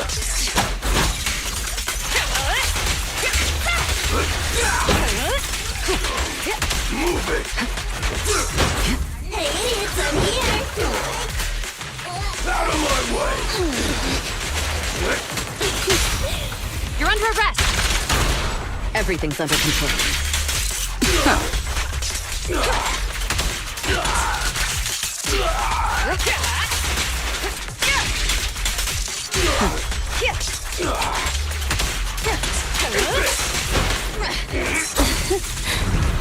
You go now, child.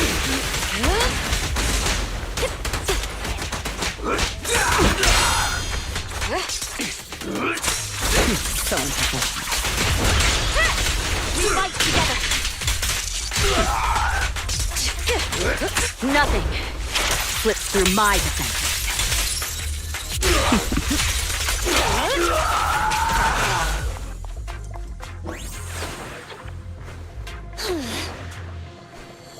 Standing by. I won't betray your trust. All right. Move it! Taking a shot. Don't even try it. You're surrounded!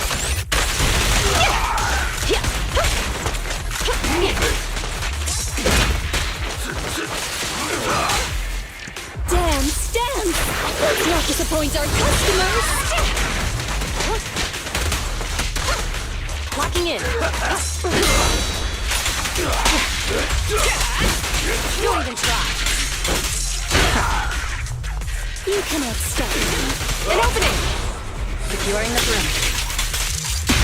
As you command.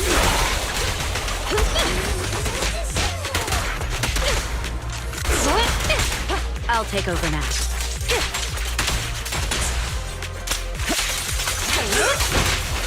Vision strike, initiate. Hey, idiots, I'm here!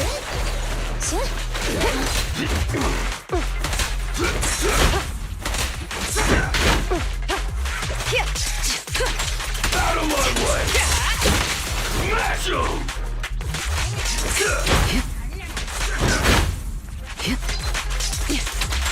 Move it!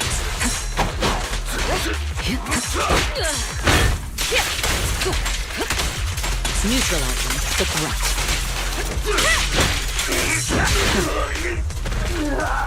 Good job. Take a seat. You look tired.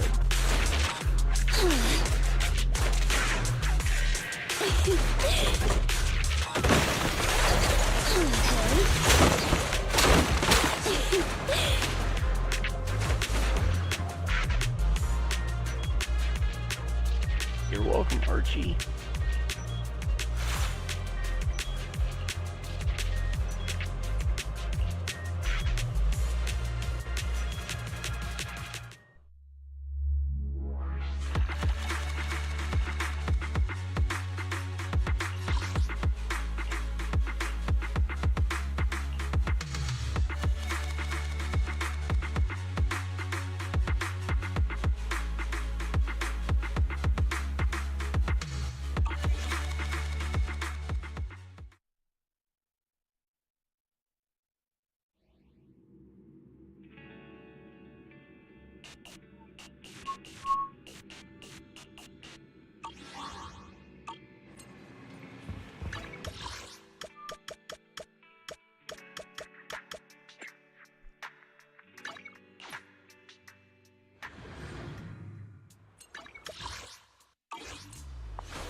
totally do some fishing while we wait.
Get up here, you.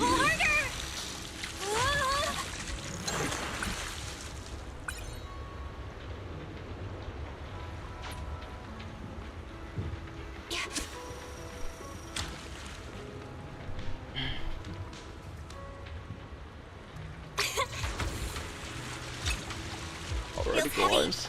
Must be a big one. This feels like a big one.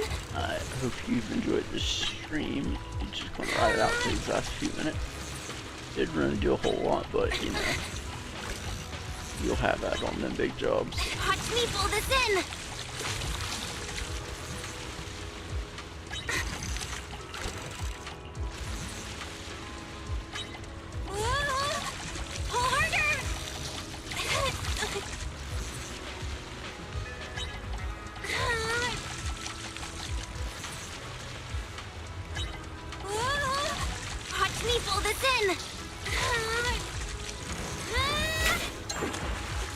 Oh, yeah. Nice.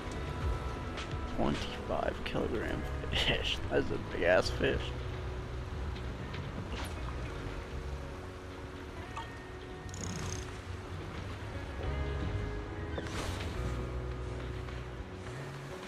I think we'll go up top of the lighthouse and cut it there.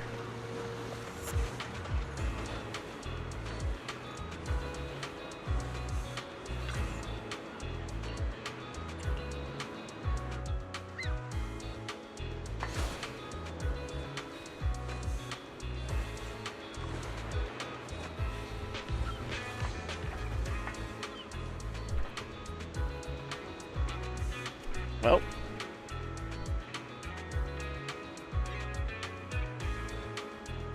I hope you all have enjoyed the stream. And, yeah. Pretty much it. Alrighty, guys. I will talk to y'all later. Hope you guys enjoyed the stream, and, stay frosty. Keep Alex out, and